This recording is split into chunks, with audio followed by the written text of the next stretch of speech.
Hello, everybody, and welcome back to the Apple Box Chronicles. My name is Peyton Buteau. And I'm Adryon Thomas. And today on the ABCs, we are taking you from A to Z on M. Night Shyamalan's Trap, his latest film. If you know me, you know how significant this is.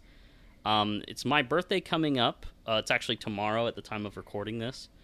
And, you know, like Adrian got to do on his birthday when we talked about Apollo 13, I got to pick a movie. And all I want for my birthday is to piss Adrian off, so I picked Trap. Also, coming up on the one-year anniversary of Trap on August 2nd, which is my sister's birthday, and M. Night Shyamalan's birthday is August 6th. Salika Shyamalan, who is in this movie, her birthday is August 1st. Josh Hartnett's birthday was on July 21st. So a lot of birthdays just surrounding this movie.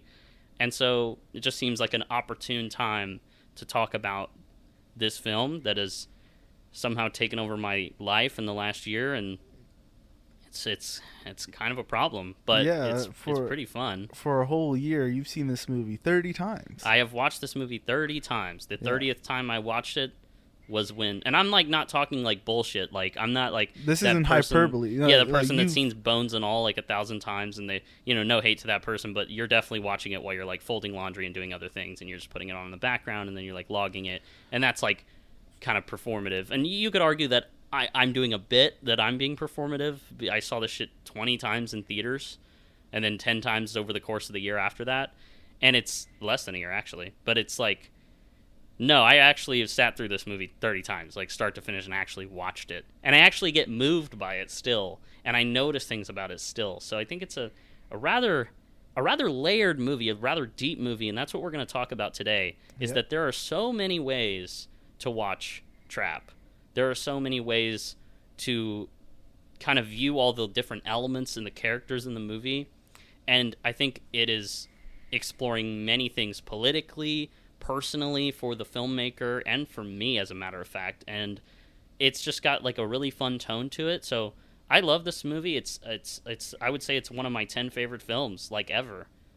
Because of how many times I've seen it and how much it's kind of overtaken everything. There's a lot of other M. Night movies I like, but this one stands out for that reason. It's just like infinite joy to me. What is your history with M. Night, Adrian? Because I know he has a lot of haters, and a lot of people probably don't know where you stand yet. No, I've always liked M. Night. I've been a fan of M. Night since I was a kid, and I think my first... I don't know if... Actually, no. I think my first time watching an M. Night Shyamalan movie was probably Signs. I think I saw that years ago when it like first came out, and I think my mom rented it, and we saw it at home. And oh man, that movie scared the crap out of me. That birthday party scene.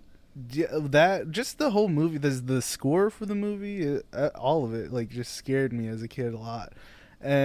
But I really liked it. And then I think a few years later, not too long, I saw Unbreakable. I think it was just on TV. And that movie just kind of blew me away. I couldn't believe some of the scenes that were happening. like watching it as a kid, like the scene where with the doctor, right? No, actually, it was the scene where the kid was pointing the gun at his dad. That's a great scene. And I was like, "Whoa, this is interesting. I've never seen a movie that really goes about this kind of parent-child relationship, and like the ideas of like having a superpower, but you don't really know it. I don't know. That scene just kind of blew me away, and then my parents had it on DVD, so I watched it like several times after that. And I like every time I was like, this movie's just amazing. And then I just really got into M. Night, and I like watched a bunch of his movies after that. And I really liked him I just thought he was just kind of a unique director, and obviously my parents liked him. He's Indian, so obviously like of course they like him because he's... But yeah, I've always been a fan of him. I did kind of drop off when most people dropped off with his films, when he did like Last Airbender and After Earth. I like that movie, but I see why. Yeah, Last Airbender, I was still like early teens, probably not even teens. I was like just getting there, and I still like parts of it, like there are moments that I like I love the score for the movie. James Newton Howard. The Last Airbender score is incredible. He always does a great score. I also don't think the M. movie Night. looks half bad production-wise and costume-wise. You know what I mean? Yeah, there's elements to that movie Yeah. that are definitely cool and are there. It's just overall, you shouldn't make a movie off of an entire show and just kind of stuff it into that movie. And I mean, There's- that was a studio and it was a studio issue. film that M. Night, if you look at his filmography, he's not a good blockbuster studio director. No, he never has been. That's never been his thing. Yeah, he's way more of an intimate director. So when he came out with The Visit several years after, that was kind of a return to form, and I was like, he's back. Yeah. He's back. And if and you then don't know this, Split came out, and then I was like, he's back. He's back. Because the I guess the twist of the end of that movie is that it's in the Unbreakable universe. Unbreakable being my favorite M. Night movie, I was just like, he's back. And then he was basically back after that. I mean, he made Glass, which I think you liked, but then you didn't like it as much until you rewatched it. Yeah. Which there was a lot of people, I think, who kind of, the knee-jerk reaction to that movie was kind of like, what the fuck, he fucked it up. But I think that for a while, that was my favorite M. Night movie. That was like, because his movies are ultimately very spiritual, all of them. Well, I guess maybe his blockbuster films aren't quite as much him. And that's kind of what I want to talk about briefly is like, my history with him, I think the first movie I actually saw of his was The Last Airbender, because I saw it in theaters as like a kid. I was 8, so like obviously I was a fan of the show, and I couldn't really discern the problems with the movie, so I was kind of just like, it was fine because I was 8. And then obviously looking back, it's not very good. But I think my second was The Sixth Sense. I saw that on TV. And the twist in that movie, like many people, just blew my mind. I was young, so I was like, oh my God, I did not see that coming at all. And I thought that was amazing. And so for a long time, that was one of my favorite films because I remembered that feeling so much. And I just, revisiting it. And then I think I watched like Chris Stuckman's little like series he did of reviewing a bunch of his movies up until Split came out. And that was really what introduced me to like what he was doing early on in his career that was so great and that everybody liked. And I never had a grudge against him, I never really had like an issue. And then I saw Signs before seeing Nope, because a lot of people were comparing Nope, Jordan Peele, to Signs, and I was like, this is incredible. And then it was I actually explained this whole story last week, so I'm just going to TLDR. This is like we were at dinner before watching Killers of the Flower Moon, and we were all talking, and M. Night came up, and I was defending him, and some people weren't defending him in our friend group, and I kind of like saw how many people were disliking his movies and hating on movies that were new or like old or like Glass that they hadn't even seen. And I was like, well, if you haven't seen this movie, like, how are you gonna say that? And I always liked Old. When I saw it in theaters, I thought it was a fun movie. But I was like, you know what? I'm really going to give this guy another like fair shot. I'm just going to rewatch all of his films. And in doing that, I think it was like a right place, right time thing. I was just like locked in. I was like, no, this guy, he's doing his messaging is so good, and he's able to translate it through so many different stories, and his philosophies on life are so profound in my opinion that they like his movies just make me feel so moved by it. It's almost like a magical, like a religious experience where I'm just like, I go back into the world after watching his movies and I feel like everything's going to be all right. Like, I feel like I can achieve my goals and dreams and stuff. It's a very, I mean, it's people say that's cringe or corny to say, but that's how it feels from a lot of his movies, and especially the way that he captures family. I relate to a lot of that stuff in several of his movies, like this one or like The Visit. Yeah, just so many. I'm glad you brought up Unbreakable, because Unbreakable is a movie that I think you could compare to Trap a lot. A lot of his movies you could, but I think Unbreakable, because it's a superhero movie, he was able to give people the most direct kind of like, this is how he sees the world message. But a lot of people, I think, took that and they were like, oh yeah, it's like this movie about this guy, he has superpowers, he's like Superman, but he doesn't know it. And I think M. Night is saying, that's literally all of you. You guys are all like powerful and you don't know it. That's the point. And I think a lot of people take that individually in that film, but they don't apply it to his other movies, including this one. And it's like, you have to understand that is the logic of the worlds he creates, and that is what he's trying to essentially showcase in his movies, is that everyone's dictated by a little belief ecosystem inside of themselves, and it controls how their reality treats them. And that can either be very good or it can be very bad, or you can realize that you're good at certain things if you're really tuned into the things you can control, or you're a villain and you reach for things that you can't control, and you feel like you have to prove something, and then that's what leads you to do something bad. Yeah, Trap is kind of like in a way, it's like the Unbreakable. That's what I was telling you, because we'll get into all of this, but his early films, you can even see this as a meta thing for M. Night, where his early movies they're very spiritual the same way, but they're very digestible, because he was making them for, I think he was a little more in tune with, like, okay, this is what I want to get across in this movie, but I don't know, he was able to layer on a little bit more of a subtlety to it, that I think was more attractive to people. And he also had the twists that were really good, and people like latched onto that. He hadn't kind of fallen out of grace yet, so he was a lot more, I don't know.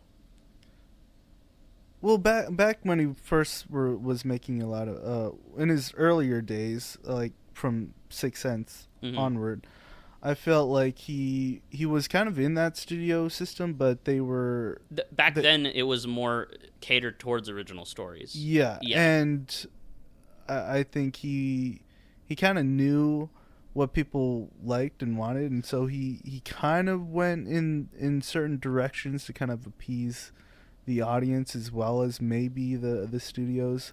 But like, the more he went in that direction, the more honestly people didn't like where he was going, or in a sense he was trying to change it up in some ways, and people were like, no, we want another Sixth Sense, and then he was like, right. I don't want to make another Sixth Sense. And after he made a couple of those films, there was that magazine cover that was like, is he the next Spielberg? And it's like, that's when you kind of start to see them trying to box him into something, and it's like, it's always I don't love whenever people compare filmmakers to other filmmakers in just a general sense.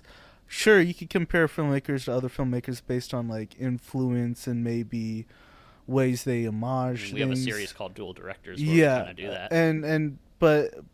But more in the sense of like what more detailed, I guess. Yeah. Like, you're kind of honing in on certain things that certain filmmakers do the same or differently. But to call one filmmaker like they're just this other filmmaker, then you're kind of, it's underselling them a bit. Yeah, you're underselling them. You're not really telling their story. You're kind of just saying, oh, they're just a clone of this other person. Yeah. Sometimes that is true. There are some filmmakers out there that are really just trying to be another filmmaker. Right. And sometimes they work, sometimes they don't. Or maybe with a certain film, they're trying to emulate a certain filmmaker. But with M. Night especially, it's like, when I watch an M. Night movie, I don't see Spielberg at all. Like, no. I mean, I think people, they were maybe comparing Signs to Close Encounters, perhaps, or stuff like that. Or they were just saying, like, oh, this guy has such great like original stories, and they're about family and a lot of the time. And so there's that, but it's like, no, he's never been the next Spielberg. And I think putting that out there and putting out, that he was good at thrillers and twists and like, having all of these expectations set by those first couple movies, it really led to one of his other great films, The Village, being mismarketed and then seen as garbage by a lot of people because they didn't want a romance drama. They wanted a scary movie about monsters in the woods. Yeah. And that's what the movie was marketed as. And that's the kind of like sincerity and the kind of romanticism, I guess, that M. Night can capture that a lot of people don't really like, and he's a cornball. I really do think it was the marketing that messed that whole movie, because if you actually presented the movie as more of a romance movie, like more of a romantic movie, something more beautiful and natural, then you could kind of go in seeing like, okay, M. Night is doing something different, but then you still get that kind of scary, suspenseful kind of thriller stuff in there too. And so you kind of get the best of both worlds in terms of what you're going in to see, Right. rather than just being told you're going to get this one thing and only this one thing when you're really getting 2, 3, 4 different things in the same movie. And I think that's I think a lot of the problems with how directors are seen is the way that their movies are marketed.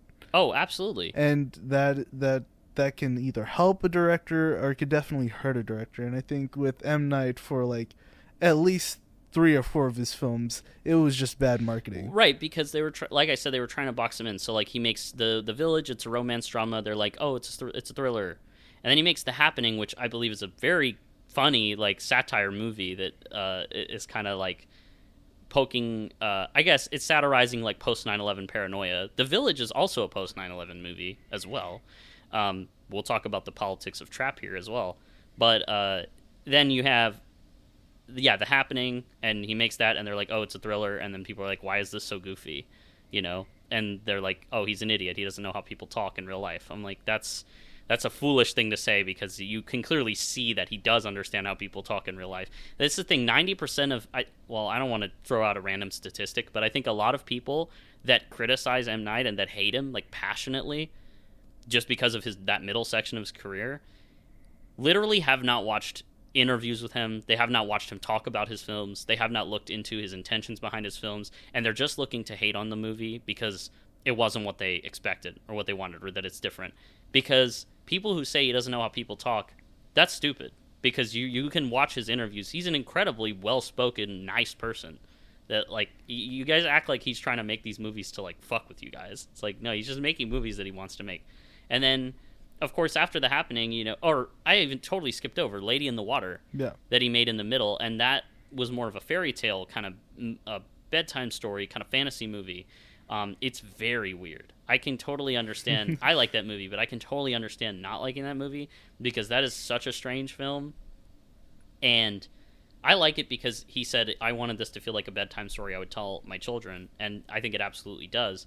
But it also definitely has to do with how his ego was kind of bruised by what happened with The Village. Yeah. That was probably kind of jarring for him as a filmmaker. And, the optics of making that movie and kind of making it about that could piss some people off and be like, you're being whiny about what's happening with your movie. But I think it's very honest, and I like that about it. I think it's very brave. To like kind of put yourself out there emotionally in such a strange movie that like I don't know, there's just nothing like that movie. Yeah. And you can see also a lot of his beliefs in that film as well. But then after The Happening, and then it's like, okay, well, maybe I'll just join the system. Maybe I'll just make, he was a fan of The Last Airbender. He and his kids liked it. He wanted to make a movie for his kids.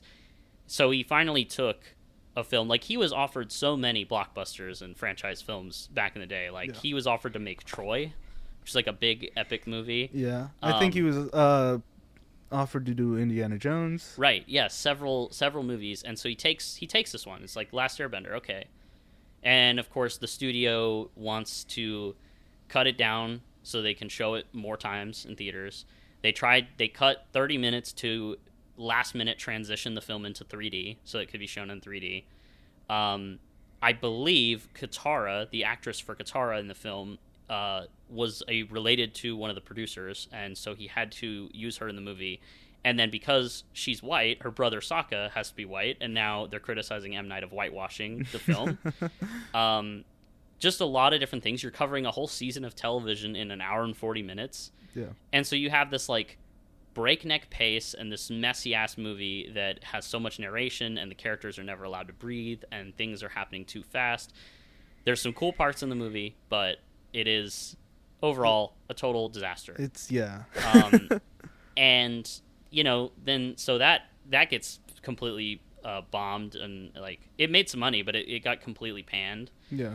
And then he makes After Earth, which in a way is more of a Will Smith movie than an M. Night movie. I still like it because I do think there's a little bit in the writing that's very M. Night, and I just like the story, the parental figure thing. I love that. Obviously, you'll see with this movie, but the whole thing about fear. I really like a lot of the themes of what that movie's going for. And again, James Newton Howard does the score, so there's always a plus there. And then, you know, after that, it's like he goes into The Visit, and the way he made The Visit is because nobody wanted to make a film with him anymore, so he put out a loan on his house, and he paid for The Visit himself. And he didn't ask anybody's permission, he just made it. Nobody wanted it. He went around to a bunch of studios, nobody wanted to buy the movie, and then he went back home and he was really worried about it because he put a lot of money into making the movie and he kind of took a huge risk and it wasn't working out. And there was one studio that was like, we wouldn't mind seeing it when it was done. And he was doing a puzzle with his daughter after he got home, and he kind of realized that if he tries to find every piece at once and he tries to kind of find the whole picture of his life at once, he's going to fail. But if he just focuses on finding the next piece and trusts that there is a picture, that there is something that's going to work out in his life, then that's a better way to move through life. And I think that is true. Like, if you're trying to kind of fix everything at once in your life and try to, you know, get to the place you want to be, then you're not going to. You have to kind of like take it one step at a time and just trust that eventually things are going to pan out day by day. So that's what he did. He goes into the editing room for like a couple weeks, and every day he just makes one scene in the movie better. He changes an edit, or he changes a take, or he changes a sound effect. And then he goes and shows it to Universal in front of an audience, a test audience. Everybody loves it. They buy the movie, and then it made a fuck ton of money back because it only cost like $5 million to make. Yeah. So that's what happened with that. And ever since then, he has paid for every single one of his movies. And that's why, to me, he's kind of living the ideal filmmaker life, where it's like, I'm putting the risk on myself every single time. I'm paying for the movie, so I can kind of make it however I want to make it. And I just have to believe, if it doesn't do well, I don't get paid, you know? Yeah. And it's like, that's it. And so to me, that's very admirable. It's like, you're literally just like, I want to make the art the way that I want to make the art, and I can't operate under the studio system. I can't do it. Yeah. You know? So I don't think that's why I don't buy that he's doing this shit like lazy, like he doesn't really care. It's like, I mean, if you're putting your own money on it, I feel like you have to care about it to a degree. Yeah.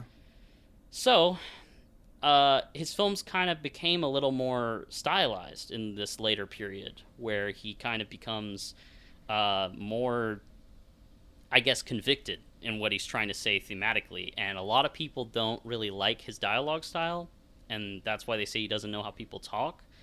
Again, I think it's important to just acknowledge that it is a stylistic choice in the movies, because it's very obvious that it is, even if it doesn't gel with you. And so I think because he had such this negative experience in the middle of his career, he's kind of very attuned to like all what he wants to actually put out into the world, and he's a little less worried about, he's less restrained. So if his earlier movies are probably seen as very universally good because he was making the stories he wanted to tell and he was doing the themes he wanted to do, but he was still a little bit restrained by the studio system, but in a way that still encouraged original storytelling. Well, I've always believed that being limited in what you're able to do feeds more creativity. Mm-hmm. So with those first few movies, I don't think he was given like a very loose chain. I think it was still very tight on what he can do, and you could do a lot when you have to be creative and like kind of work around some of these bigger ideas that maybe you're not able to pay for or like put on the screen. Yeah, and that's why I think a lot of really early filmmakers, like earlier in their career, they make some of the most ingenious stuff because they're working around the fact that they don't have all the money to make the movie. That's true. And the more money you get, the less creative you get, because you could just kind of pay for something to be way through it. Yeah, you can kind of like pay for it to happen in post, just put CGI in there, whatever. It doesn't matter. Yeah. Where when you don't have as much money, you have to really focus in on like when I'm shooting this, what is it going to mean? Mm-hmm. Because this is all the money I'm not wasting it. I need to make sure that it's like put on the screen and it's there and we're being effective and efficient with it. Yeah, And I mean, I guess it's easier to worry about that when it's someone else's money too. if it's someone else's money, you have to, you really have to hone in, because you don't want them to lose their money. You don't want to lose the trust of the studio, Right. and your producers. And I think as his career kind of went along towards that middle period of his life, he was losing a bit of trust in the system and in the studios and the producers, because he kept trying to do what they wanted him to do, but by doing that, he's kind of fucking himself over, because the people don't really want to see that, and they're going to blame version. him immediately.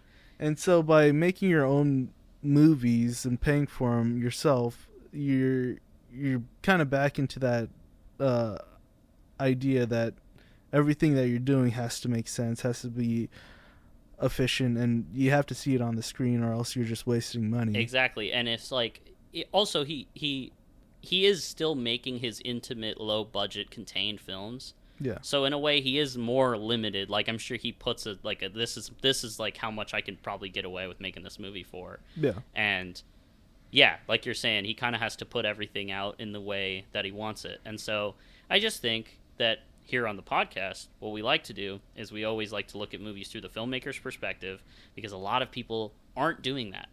You know, they're approaching movies in bad faith and kind of seeing movies as this throwaway thing that is like, oh, yeah, this is bad because the people that made it are stupid and they just were doing whatever. And it's like, yeah, sometimes they make unwise choices in making films, for sure. But I think that for a movie to get made on any real, like, kind of big level, there's decision making. Like, yeah, like Last Airbender is a disaster, but that's because the studio wanted XYZ, right? I'm not saying M. Night isn't to blame for any of that, because I just don't think it's his wheelhouse either. But it's like, if you look at that movie and you just go, oh, well, the director's an idiot. It's like, it's never that simple. Yeah. It's almost never that simple. It's just like... Okay, so making a movie, there's so many moving parts and so many people involved in it that you can't always just blame one particular person for its success or its failures. Sure, maybe one particular person may be the cause of its success or its failures, but there's many people involved in making a film, and it's more than just the ideas of the director. There's the writers, there's the producers, there's the people behind the camera, there's the people editing the movie, there's the people distributing the movie and marketing the movie. There's so many wheels turning and so many people working on this that any way along that movie getting made, there could be problems or there could be successes. Yeah, there's so much problem solving that is involved. That's why I don't like the idea of canceling a movie if, like, maybe someone who made the movie or is a part of the movie is a bad person. Sometimes, like, it's unknown at the time when the movie's made what this person has done. Right. And so now you're discrediting the entire movie based on the actions of one person that's maybe in the movie. Yeah, like Mel Gibson in Signs. Yeah. Right. Or Mark Wahlberg in The Happening. Yeah, you could, like, and it's unfortunate because so many people are working on this movie and putting their own personal like passions into making this certain films, and now it's being discredited over someone else totally doing something that they shouldn't be doing. And that's why I'm more on the side of, separating the artist from the art sometimes, because sometimes the art is necessary. Sometimes it's very valuable to people. I think it's okay to, like, be aware of the problematic individuals involved. Oh yeah, you should definitely keep that in mind. Keep it in mind, but you shouldn't, punish so many other people who made this movie just because of one person's fault. Right. There are always going to be people involved in a movie where it's like their career could be made by that movie doing well, right? Yeah. Speaking of making the movie, we should just do, like, I guess we could just do, like, a short little thoughts on the filmmaking in Trap. Yeah. Because we're going to go into all the different themes, and, like, literally we have, I think, like, 5 or 6 ways that you can watch this movie written down and broken down, and it's going to be super interesting to think about, I think, because I have watched this movie 30 times and it changes a lot. Like I watch it a lot, and I feel like at this point I better have like a pretty decent understanding of like all the different things and moving parts that's going on in this movie that I feel like nobody talks about, or not enough people talk about. So just in terms of the filmmaking, obviously I like it. Yeah. I think it's shot by one of the best cinematographers working today, Sayambu Mukdipram is I think how you say his name. He's a Thai DP who did like Challengers, Queer, like works with Luca Guadagnino a lot. Also works with that other Thai filmmaker that people really like, Apichatpong, and then he has like a really long last name, and I can't remember right now. He did like Uncle Boon. Yeah, Uncle Boon Me, Memoria. Memoria. Yeah. So a lot of those films as well, and yeah, just a very accomplished, good DP that I think is a really cool choice for this movie and makes it look really, really good. Well, what's interesting with M. Night is that he does with almost every film. There's a few exceptions, but almost every film he uses a different DP. Yeah, and it's always interesting just to see what a director does with collaborating with different cinematographers. His signature kind of look always kind of comes through. Yeah. Whether or not he's working with one DP or another. Yeah. But I think the only time I think he's worked with Tak Fujimoto a few times. Yes. And those are kind of his. And he worked with Michael Gouliakis a couple of times on Split, Old, and Glass. And I think maybe Knock at the Cabin as well. Oh, no, Knock at the Cabin was the Robert Eggers DP did that one. Yeah. I forget his name, I'm so sorry. But yeah, he shot like a lot of Robert Eggers movies. But yeah, it is interesting to see like with each new DP what the style is going to look like. Yeah. And this movie, it looks good. Yeah, I know you're not like crazy about how it looks, but to me, like I think this is like a stunning movie. Like the way that the concert scenes look and the colors and how it all shines on the characters' faces. Just the logistics, I think, of filming those scenes was probably very challenging, and having like the music sync up with what the background extras are dancing to and what's happening in the story, and like all the songs are very like I could go through each one of the songs and they're very like parallel to the story itself. I know a lot of people, I mean, it's completely subjective. They do or don't like the music in the film from M. Night's daughter, who plays the musician, Lady Raven in the movie. But I like them. I think that it really works with the movie because she wrote a lot of songs that do kind of feel like they would play and be popular amongst teenage girls, which is basically what that's supposed to be. And yet, a lot of the lyrics and a lot of what the songs are talking about coincides with what Cooper, the main character, is going through. Yeah. So I think that's really cool. And the other thing I'll say about the filmmaking before we get into it is Josh Hartnett, best performance of his career. One of my favorite performances in any movie. I think he is literally perfect in every fucking way. He is doing things with his face and his eyes that are incredibly specific at all times. And you can really see how has all these little physical motifs that tell you more about the character, because we're really only experiencing one day in this guy's life.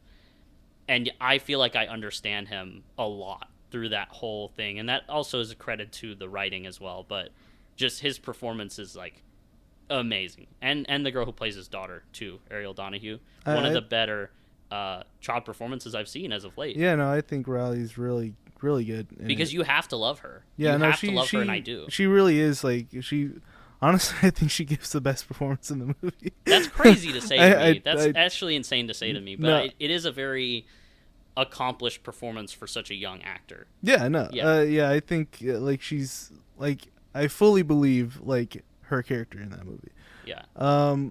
Yeah, Josh Hartnett, he's pretty good in it. I do like his kind of exaggerated moments in the movie. I think he's fine. I think it is like one of his better performances. I just don't, I guess, share the same enthusiasm. I guess I will get into it. I have this character matters to me a lot. I'm dressed as this character as we're filming this. I dressed as him for Halloween. But yeah, great. Yeah, I think the filmmaking is great. I guess you just think it's like solid. There's nothing wrong with it. Yeah, and like the thing is, M. Night, unless he's like running with unless it's like Last Airbender or After Earth, his movies are usually pretty solid movies, like in terms of like filmmaking wise, like how it's shot and composition and music and editing. They're all very competent, if not great. Yeah, he's excellent with the camera, and like and he storyboards every shot in the film, and I think that is an effort that shines through because it seems very particular and very thought out in the way that it's filmed, like almost always through the whole thing. So let's do this. I'm going to read the synopsis real quick. A father and teen daughter attend a pop concert where they realize they're at the center of a dark and sinister event. That's it. That's it. I feel like there's a better plot synopsis on the back of the VHS tape that's fan-made that they wrote, and I think it's really great. But that's like a very simple premise. Basically, father and daughter, Cooper and Riley, go to a concert together, and Cooper starts to notice there's a lot of police around and what's going on. He seems kind of nervous about it. And then he befriends or establishes a connection with this one worker that's running a T-shirt stand, and the worker lets him in. The worker's like a true crime nut. He finds it so entertaining, so he lets him in on the secret. He's excited to tell somebody that the whole concert has actually been rigged as a trap to set up a serial killer that they think is going to be there. They like heard someone tip them off that the serial killer was going to be there, called the Butcher, and so the whole concert is a trap. And as it would turn out, Josh Hartnett's character Cooper is the Butcher. He has to find a way to get out of the trap, but really the fun of the movie to me is the fact that he has to find a way to not let his daughter know that he's the serial killer as he's trying to figure out a way to like successfully get through this concert and not ruin her thing that she's been looking forward to her whole life. But because narratively, I think this is about a man who has rejected feelings and emotions as a weakness his whole life and has now decided he's finding out on this day because of the situation forcing him to be both people at once. He's usually either the father or the serial killer, and he's like, I'm so good at this. I'm so good at pretending to be a dad, and I have this like secret. And it's presented in a way like it could be like work-life balance, or it could be trying to hide an addiction from your family that you have. But you see how in this situation, he's not able to kind of navigate it too gracefully because he's not used to balancing these two things. And he's learning that being a father somewhere along the line became something he loved doing. And he's kind of like, what's going on? I like care about my daughter. And I thought I was like kind of faking that. But it turns out that he actually loves his daughter in a weird way because he's somehow projected his self-image and his self-worth onto what his daughter thinks of him, which is, I think, what a lot of parents who are narcissistic can do. Yeah. That was a long-winded way to explain the movie, but I think that's important to acknowledge when you're watching this film and when we're talking about all the different ways you can look at it. Yeah. No, I do think the premise is like pretty out there. Like it's a really fun premise. The idea of knowing that you're being hunted, but the hunters don't know who you are, kind of thing. Yeah, the audience knows he's basically the Hitchcock bomb under the table, right? Like the audience knows that he's dangerous, but the characters don't. I think it's a lot like the Hitchcock movie Rope, where there's like kind of a silliness to the way he's trying to cover it up and like a campiness to it. And I think that tone is a little bit inspired because this is kind of his most Hitchcockian movie in a way. Yeah. The way that it's like such a direct thriller, but it's got this funny angle to it. And that, I think, comes naturally with the premise. A lot of people are like, this is a great premise. This concert at the Trap is such a good idea. But the execution is just so goofy. And I'm like, no, the premise is fucking goofy, guys. The premise is goofy. That would not happen. That would not happen in real life. So you have to go into the movie understanding that would not happen in real life. And you have to kind of be on that wavelength of like, well, this wouldn't happen. So it's more about the characters. It's more about the themes and the emotions and... You know, it is just as unlikely as a beach making you old. in a way. Like, that's maybe not just as unlikely, but I you know what I'm saying. Like, it just would not happen. The thing is, it is based on real events, so technically, no, it's not based on, it's not directly based, but it's inspired by real events. Correct. It's inspired by something that happened in the 80s called Operation Flagship, which is when they knew the wanted criminals, they knew who they were, but they were really good at evading arrest. So the U.S. Marshals they told the Washington Police Department, they were like, send out these invitations to a fictional game between the Washington Commanders, is what they're currently known as. They used to be called the Washington Redskins, and then that was offensive to people, so it got changed. Now Trump wants it back. As annoying, but not annoying that people were getting offended by it. It's annoying that people were worried about changing the name back. Yeah. Anyway, so they sent out 3,000 invitations to the last known addresses of these fugitives that they wanted to catch. Only about 160 responded positively to it, and there was even a little gag. Like, there was a letter sent alongside with the invitations that was signed by a guy named Michael Detnaw. Detnaw is wanted, spelled backwards. So they had some fun with it. About 160 people arrived at the Washington Convention Center for this like pregame brunch where they were to pick up their free tickets for this football game. Yeah. The difference between this and Trap is, one, every single person they know already, they just were trying to get them into a place, right? Two, every single person at the event was a cop or a U.S. Marshal undercover as like a cheerleader or an usher or something, right? Yeah. Three, the whole little brunch event is rigged as a thing. It is invented for this purpose. It is not real. So there's not a bunch of teenage girls, right? Partying and actually seeing a concert. And four, again, they like know these guys. They know who they're looking for. They're just simply luring them in and the fact that they like party with them a little bit and they kind of have fun with them. They got the cheerleaders like hugging on them to check them for weapons and like doing all this fun stuff. Yeah. And then they would separate them in small groups into another room and make arrests. And they would just do that. They caught 101 guys doing that. And it was considered very efficient because they were spending less per arrest to put that whole charade on than this. On the other hand, you have Trap, where it is an entire fucking stadium of like 20,000 people. Yeah. You're looking for one guy, and you have all these SWAT team members and all these resources to hunt this one guy. You don't even know if he's going to be there because you're just tipped off that he's going to be there. Yeah. So they're like looking for him, and it's this whole charade, and they're doing it at a place where there's kids and like all this stuff that would not happen. Yeah, the real life version of this movie is not real. So yes, it's based on real events, but if you look at any interview M. Night has had about this movie, whenever he brings that up, he always says, it was the tone. When that was in the news, I found that so funny that they were like partying with these other guys. And like, they were kind of like close to these criminals, and then they made the arrest. And I think that's what he wanted to capture with this. And some of these scenes where Cooper's going into break rooms and kind of talking to the cops like a normal guy. And I think that's the kind of buoyant, kind of funny tone that he was trying to capture with this movie. And that is really the draw and the inspiration from that real event to this. Is like, you kind of have to tweak it because a version of the movie where it's based on the actual event and it happens the way it does would be like 30 minutes long. No. Well, there's ways. You could draw it out and embellish it, sure.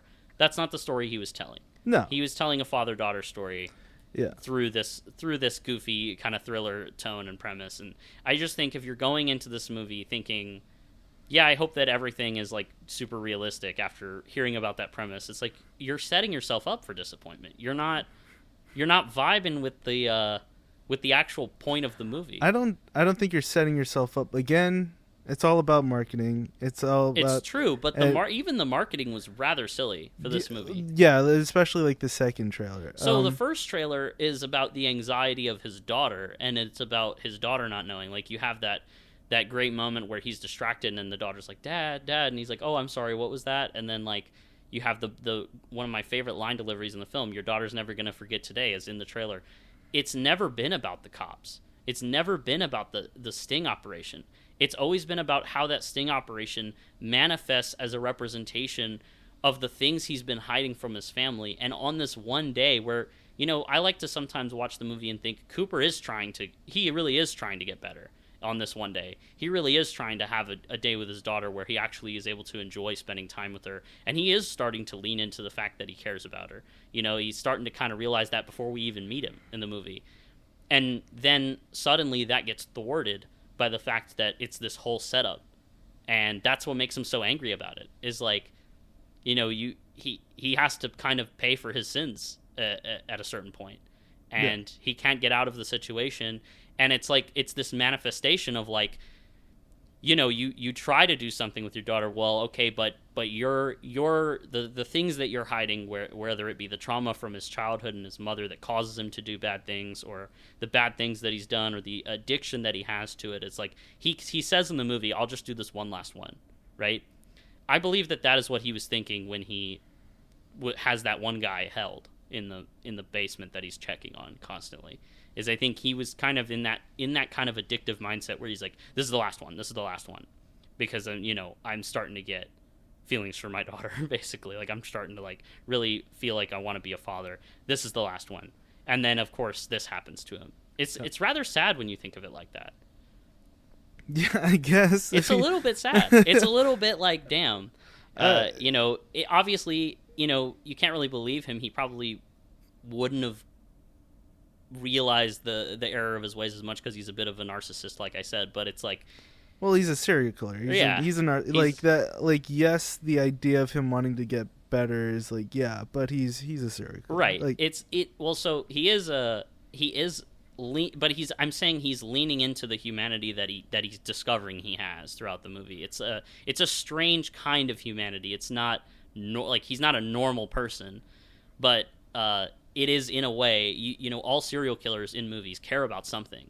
There's always that one thing, or whether it be Buffalo Bill's dog or Norman Bates' mom in a weird way, or there's other ones like Jake Gyllenhaal is like kind of a psychopath in Nightcrawler. He has this plant. It's just this one thing that he likes. So I think for Cooper, the only thing that he loves is his daughter, is his children, and he's starting to realize that that's not really a fake anymore.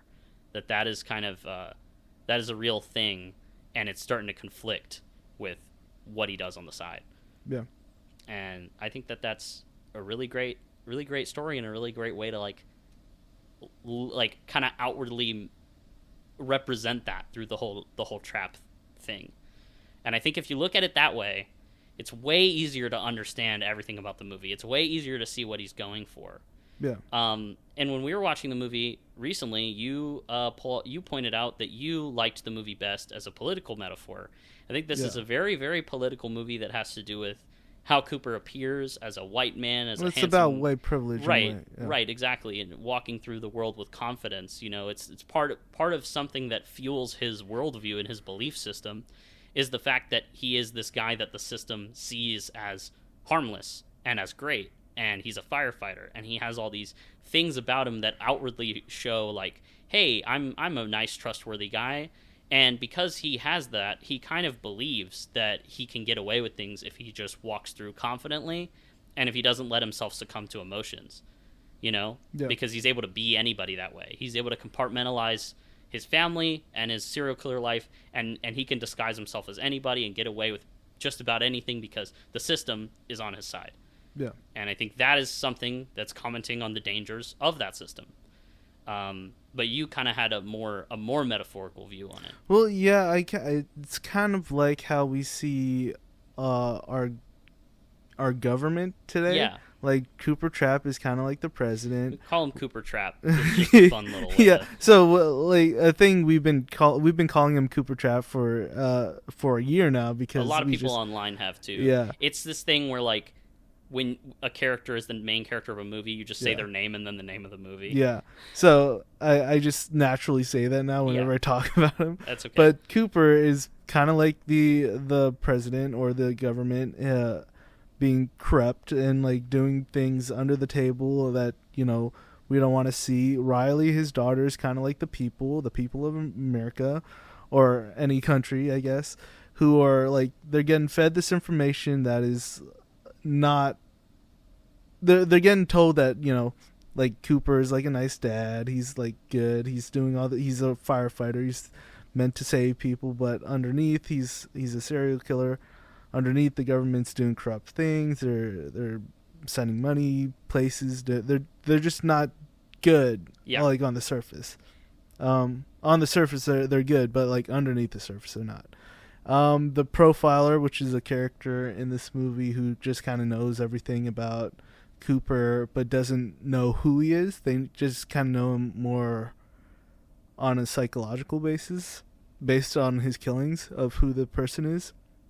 It's kind of like how the media presents our government. It's like, we know they're doing something wrong. We don't always have the evidence or the proof, but we know they're wrong. We know that there's ways to catch these people. We just need to like push forward and get in that. The police are the police. They're just they're letting it all slide. Yeah, and I think that's just a cooler way to see the movie because it's more general across the board on how people could take the movie as a metaphor. Yeah. Because obviously you like the movie for more personal reasons because of the relationship between the father and the daughter. Yeah. Not everybody's going to have that personal attachment to the characters or the movie. They just probably don't have that relationship with people, but everybody has a relationship with the government. Yeah, everybody. Sort of. But everybody also has had a moment, I think, where they realize their parents are human, their parents are mortal, or they're not perfect. And I think this is a very heightened version of that, but it is essentially a dad navigating that and trying to be like, trying not to be seen by his daughter and trying to only let his daughter see the good parts of him. Whereas, like, in order to be free in life, in order to be a person and to be human, is to be flawed and to be seen as flawed, And so Cooper, I love his name, Cooper, because he's compartmentalizing things. He's like cooping things up. Like I love that they named him that. But in a way, it's like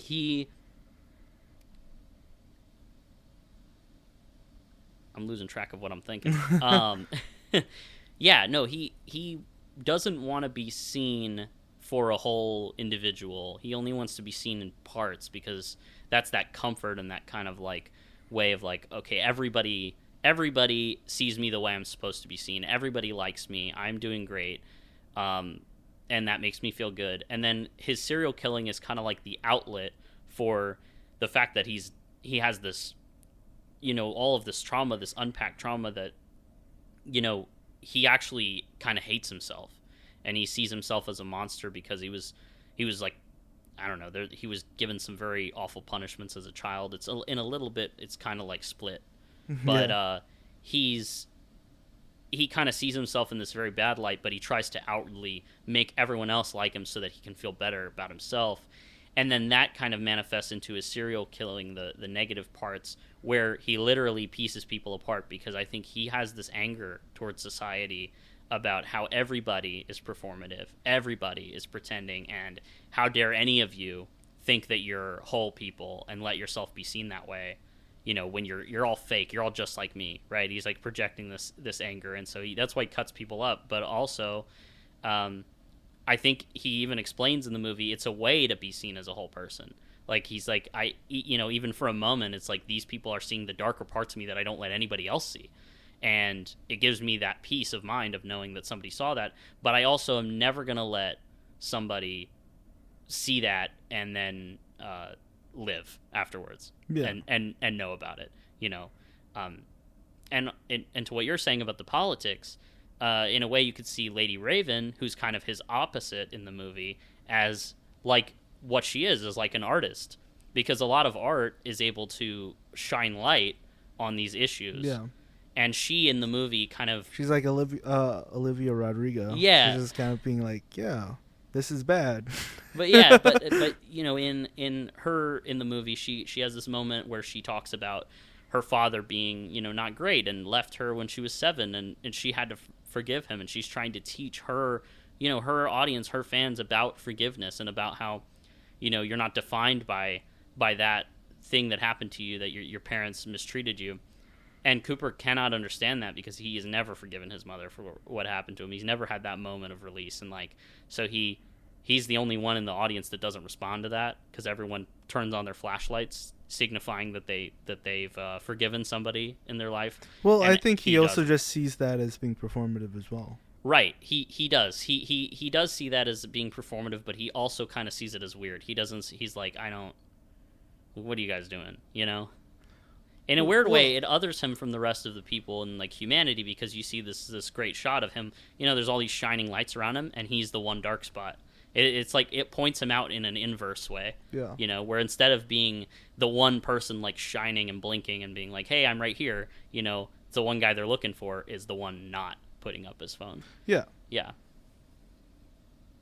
Yeah. I mean, yeah, it's good, but I think it does kind of. I think it is more about the idea that he's like, these guys they're being performative by doing all, like, just because he doesn't believe he doesn't conceive that as a real thing someone can do, to like forgive somebody else or to have that emotional catharsis. Like he never got that. He does. That's alien to him. Yeah. He's like, this has to be performative because it doesn't fit into my worldview. Yeah. You know, and he even says later, he says, this is what I like about M. Night's writing. He's very specific in the phrasing of things. He says, you know, when I saw you, I got the urge to kill you, and I think it's when I see someone who thinks they're whole, but that could never be true. Everyone's in pieces. Yeah. Could never be true. It's not that he doesn't think she's whole in particular, and he's judging specifically her. It's a humanity issue. He's like, this is not possible. It is not possible for you guys to kind of to let yourself be so like whole and beautiful and be human at the same time. I think it's I don't know if it's ironic or just like going over his head, but the fact that he sees everybody in pieces and like nobody's whole, it kind of makes me question how he even views his own daughter. Like, if she's not whole, then what are her pieces? Well, I think that's the irony, right? Is like he's found love for another person. Yeah. Because he's like, she sees the best in him, and he sees how, like, when in moments where she's like, oh yeah, the girls at school are making fun of me, but I already befriended the girls next to us. Everything feels a little better. He's like, you're amazing. And I think he's genuinely saying that. Like, I think he sees in her, this is what M. Night does a lot with children, is like they're able to kind of see things and be open and be forgiving and be vulnerable in ways that adults are afraid to do, because we've been pummeled with all of this messaging that that's not okay, and that's either cringe or it's you know, not, it's not, that you're not capable of doing that once you grow up, you know. That we get caught up in petty squabbles and fights with each other. We don't want to forgive each other. We'd rather hold grudges. You know, we become more comfortable doing that when we're adults. When we're kids, it's like everything is simpler, but in the way that everything is simpler, everything is kind of the way it already is, because we just overcomplicate things as we get older because of all the noise we're exposed to. Yeah. I think this movie is very indicative of that through the social media stuff, which we'll get into in a second. But I think what you're saying is on the money, actually, about the irony, because, yes, that is the one person he has somehow found a way to love, and it's like almost like he's seeing that he can be good through her, which is something he rejects the whole movie, is that he could do something. He could have been a good guy, you know, and he could have made that choice, but he doesn't see that as something that's possible, and now he's seeing that through her. Yeah, I also think that so she's getting all of this these, you know, good positive feelings and vibes and emotions. Mm-hmm. I don't think it's necessarily from Cooper. I think she's getting it all from Salika, and I think that's in this day of her life. Yeah, sure. Yeah, and I think that's when the reason why he wants to kill Salika isn't just because it's jealousy. Yes. It's not just because he sees her as broken or in pieces. If anything, he's giving excuses, like her getting the she has asthma and all that, and she helps someone up. Yeah. So like, there's this great scene where, you know, he helps someone who was about to pass out or whatever as a means to get away from the profiler, and then his daughter. It's very focused with the camera work that his daughter is seeing him do this, and she's proud that her dad is helping people. You know, she's probably proud that he's a firefighter and all that stuff. Yeah. And then he goes and he sees shortly after Lady Raven behind the stage, someone trips and she helps them up, and then she takes an inhaler, and she has maybe asthma problems, and so these things that he's seeing that are imperfect about her, or her helping someone up, he's like, no, like she's a threat now, right? Because she just did the same thing that he does, but he's seeing it as performative because he doesn't understand. Like, he's kind of seeing himself as performative. He is projecting onto her the jealousy of, like, you can't be important to Riley, you're gonna mess this up for me, right? And that is another thing that narcissistic parents do a lot. When you see someone else and you're inspired by someone else, it's like, no, it has to be me, like, I heavily understand that in the movie as well. It's like, and then you pan over at that very same moment. Something that we both really like about the movie is Kid Cudi's character, who's fucking hilarious, and he's has so a blonde funny, blonde wig. And you see, it pans right over. You literally see a shot of Cooper, like, looking from Lady Raven to him, and you see how Kid Cudi is, like, being a total dick to his manager and talking very awfully to her, and he kind of gets this, he shakes his head like, no, like, he's almost upset that he's getting the urge to kill her, because he's like, oh no, like, I have to do another one, but this has to be done, and it's someone that Riley likes, so it's going to be difficult for him to pull off. But then he also sees Kid Cudi, and he's like, this guy, like, he's an actual bad person in the movie. Like, he's hidden under he's a little bit like Cooper, like, he's hidden under his performative personality, and he hides it from Lady Raven, as a matter of fact. Like, he's being an asshole to his manager, and then she opens the door to her dressing room, and he's like, hey, like, he immediately snaps into a different personality.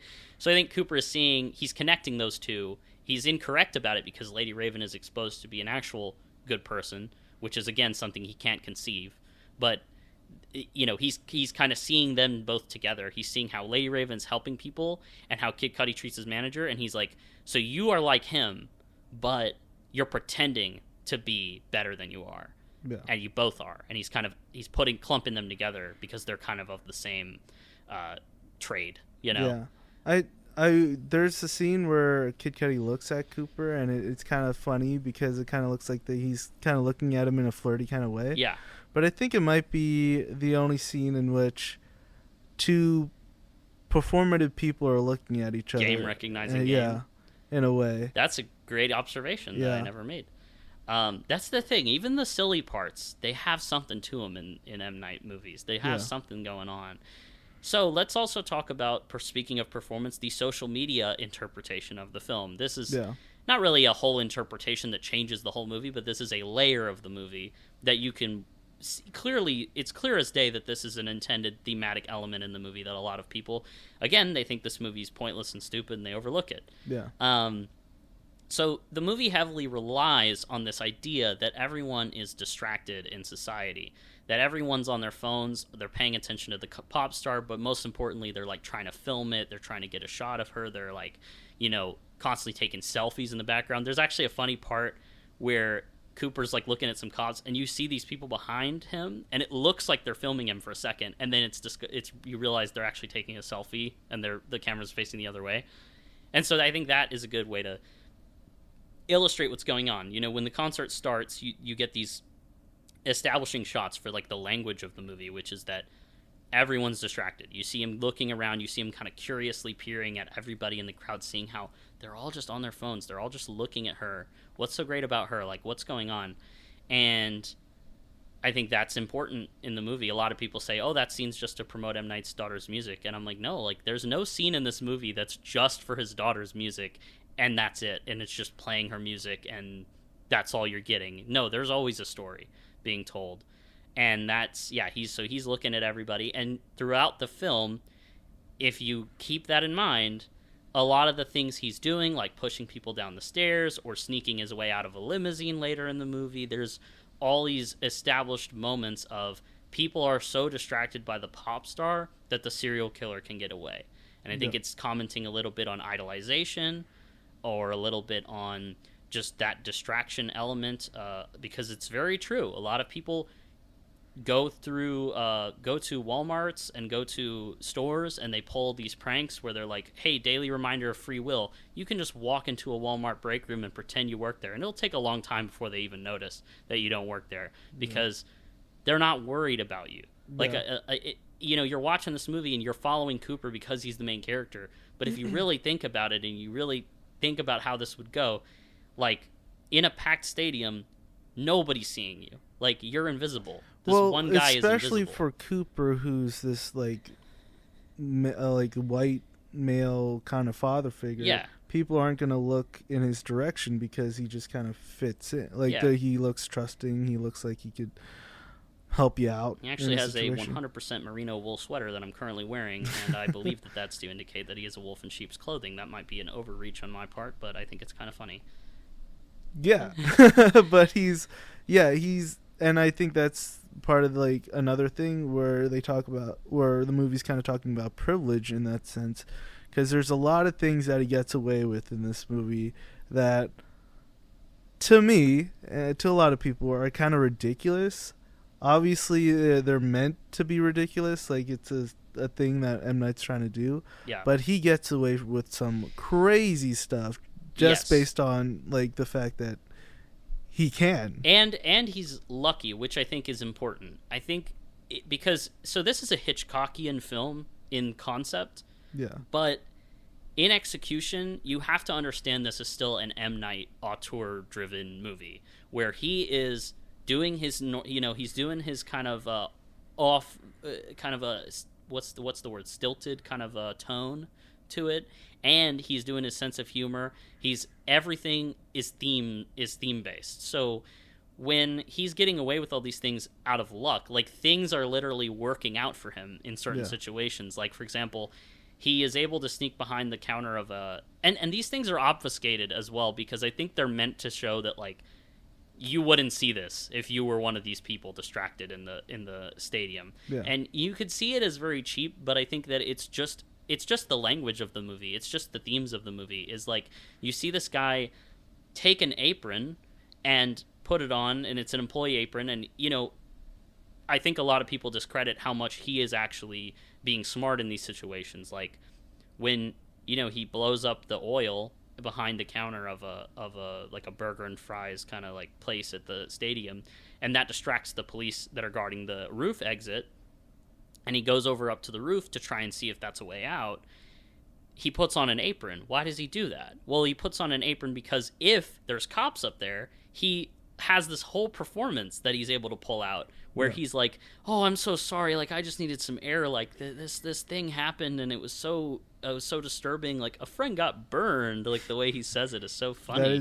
That's one of my favorite and then this is a scene where M. Night proves beyond a shadow of a fucking doubt that the things in this movie that are luck-based or that are convenient for the character is not due to laziness. It is a feature of the movie. It is the language of the movie, because you see this moment where Cooper knows a code word because Jamie, the true crime nut kind of guy that was really excited and befriended Cooper, told him, because he thought, oh, you're a firefighter, this will just be really cool for me to, like, share with you, And he tells him the code word is Hamilton.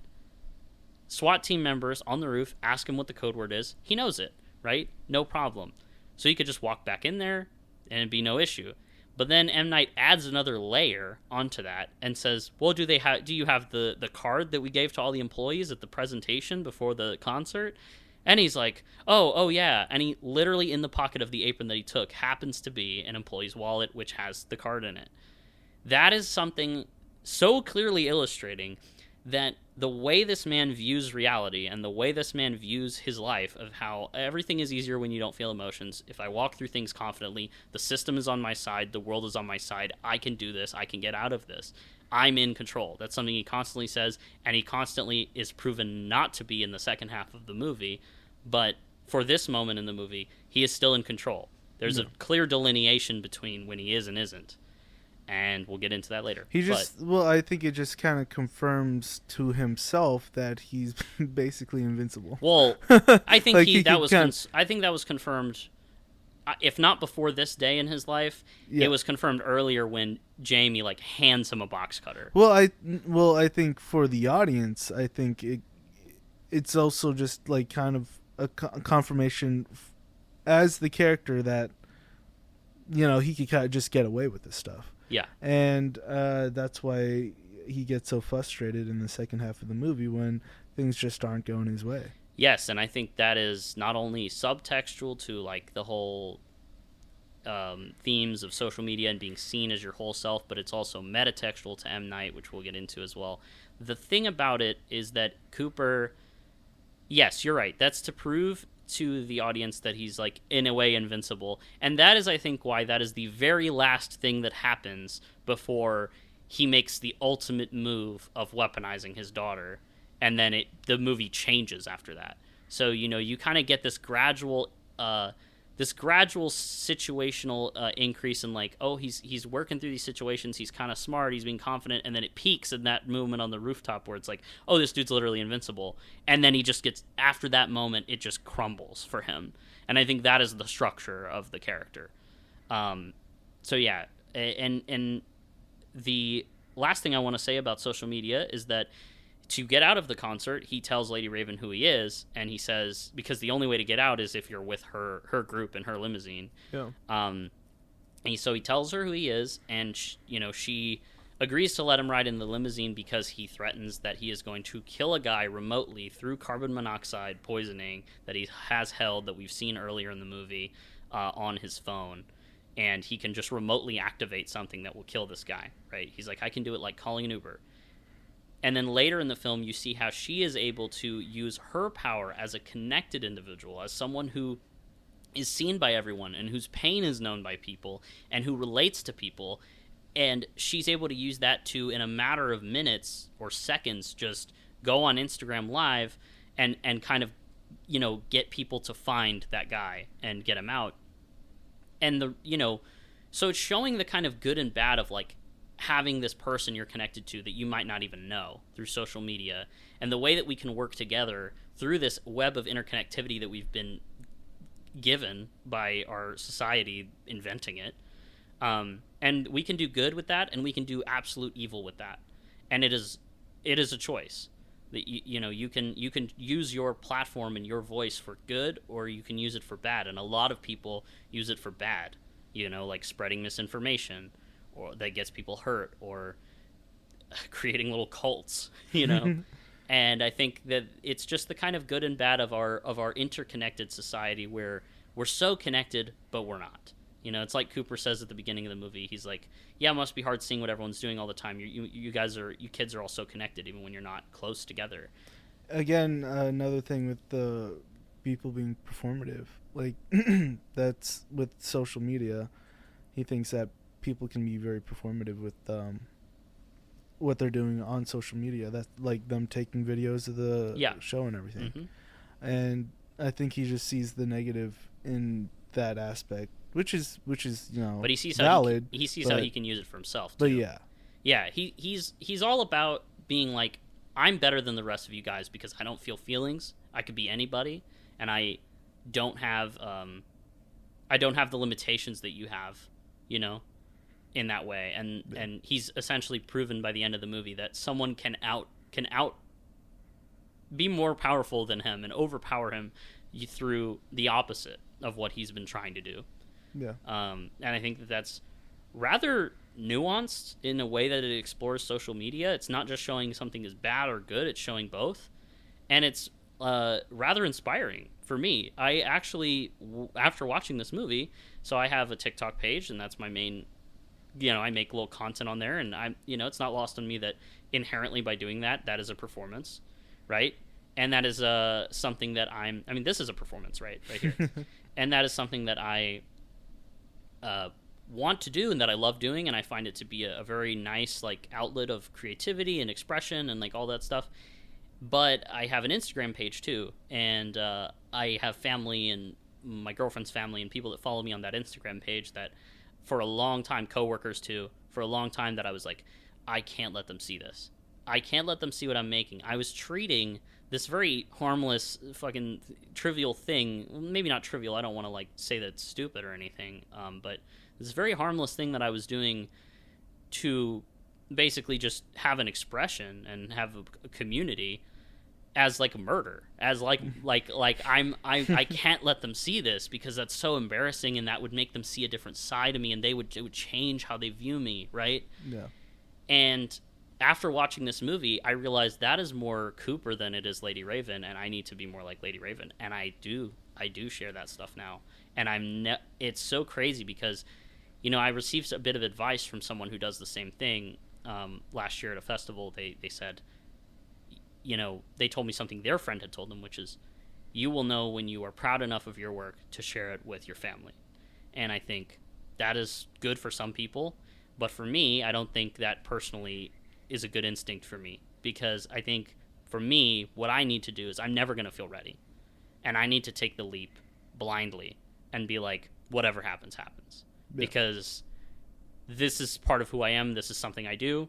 Hiding it is just like Cooper. It's like I want to be a whole person for everybody, and I want to be seen as a whole person. And if I make a stupid video or something that someone sees as cringe, okay, cool. That was something that I chose to do. That's part of me, And me watching this movie 20 times, I know there's people in my life that were laughing about it, and they were like, this dude's ridiculous.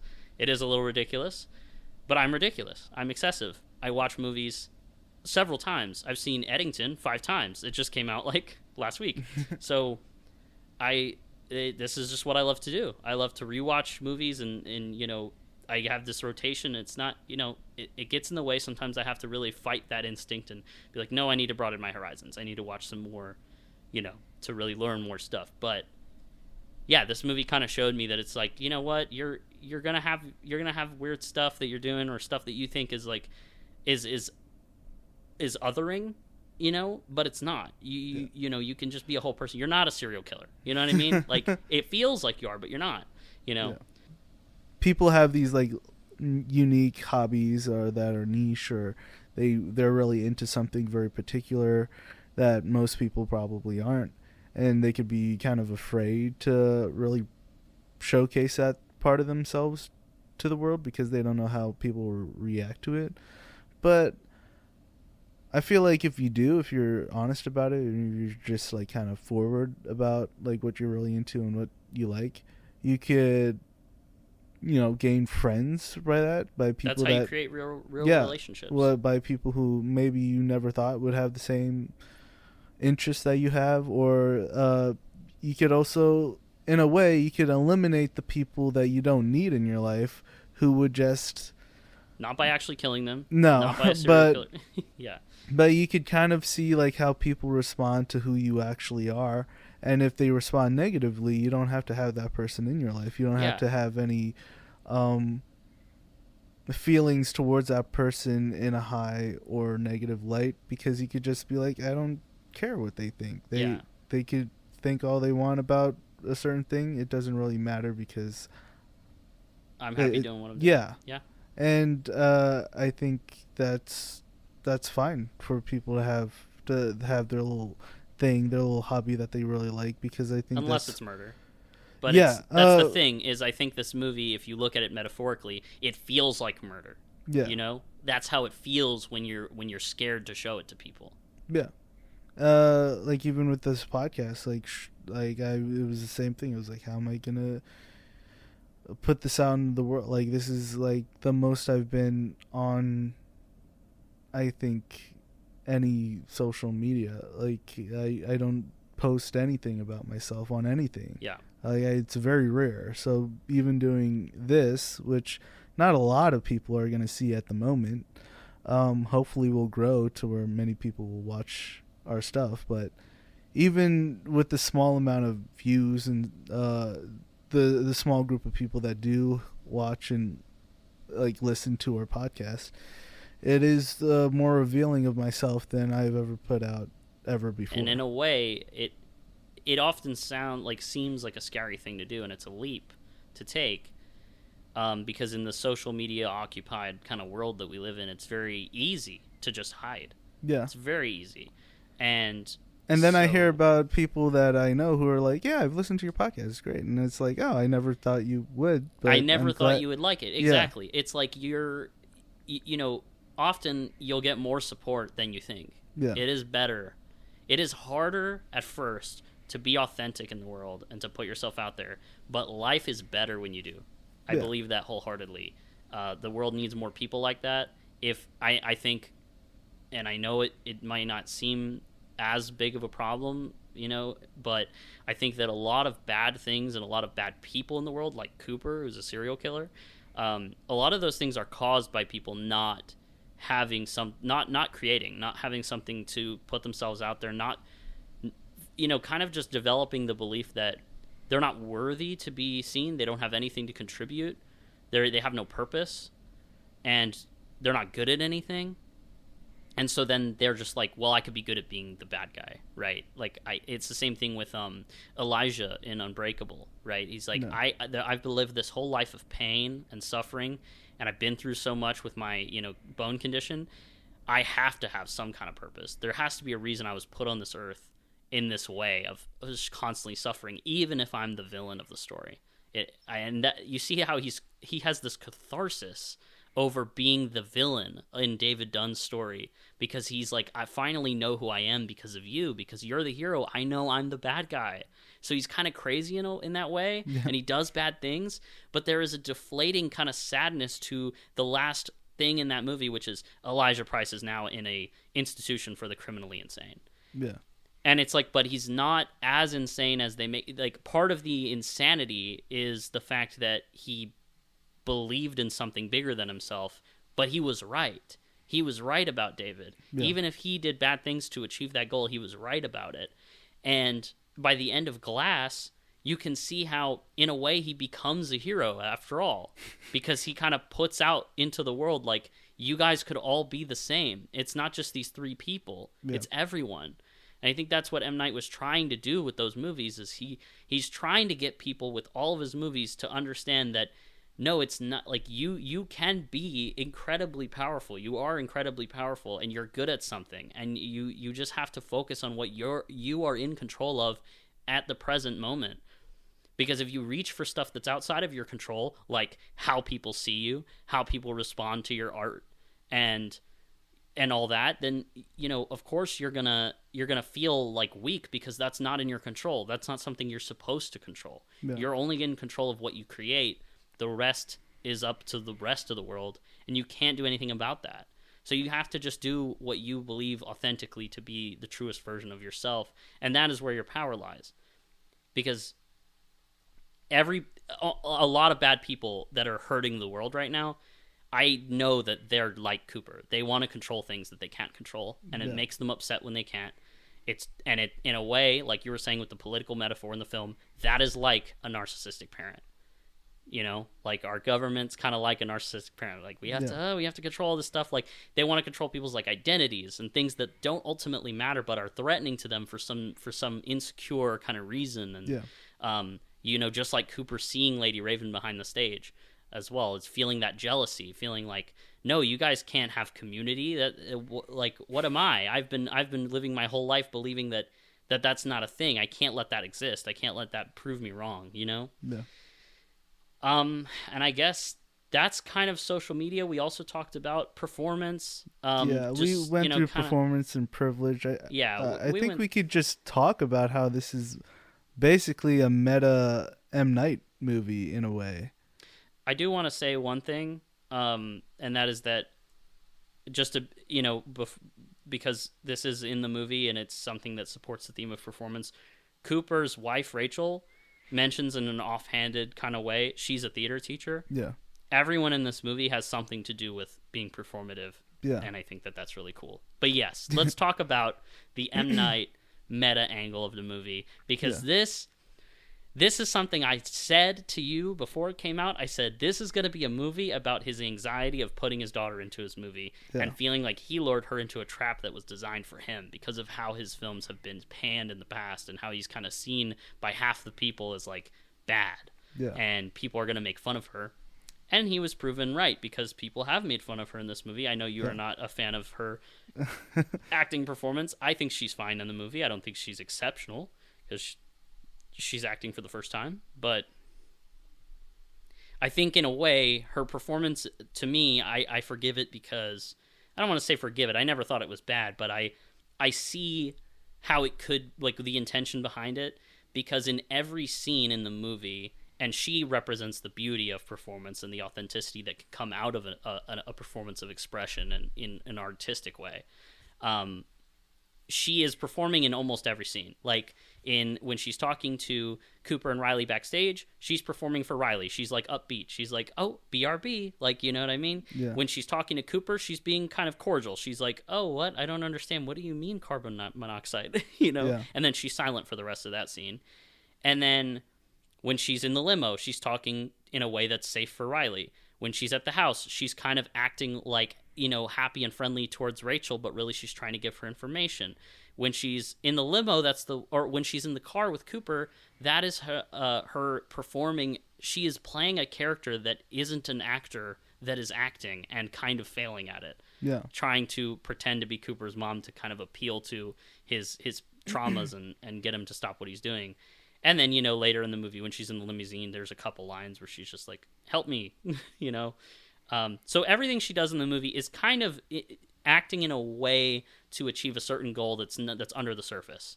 So that's why I kind of find, not only is she in tandem with the tone of the movie with how stilted kind of everything is, but I also kind of find her performance to be really not too bad, because it's just like, it just kind of has this kind of inherent, I don't know, veil of professionalism to it that it's supposed to have in every scene. Yeah. Yeah. But anyway, it's a meta movie. Yeah. Because that's M. Night's daughter. Yeah, it's a movie about father-daughter relationship. Father has some skeletons, I guess. Not Yes. really, but kind of. Like, it's a metaphor for M. Night, you know, being a kind of a suspense horror thriller movie director who he doesn't want his children, his younger daughters at the time, to like see those scary movies, and Maybe, kinda or maybe hiding just he kind of like, at the time kind of feels weird about it. Yeah. Kind of feels like, I'm filming for my enjoyment, I'm filming these very scary things, and then I go home and I'm taking care of 3 young girls. Yeah. You know?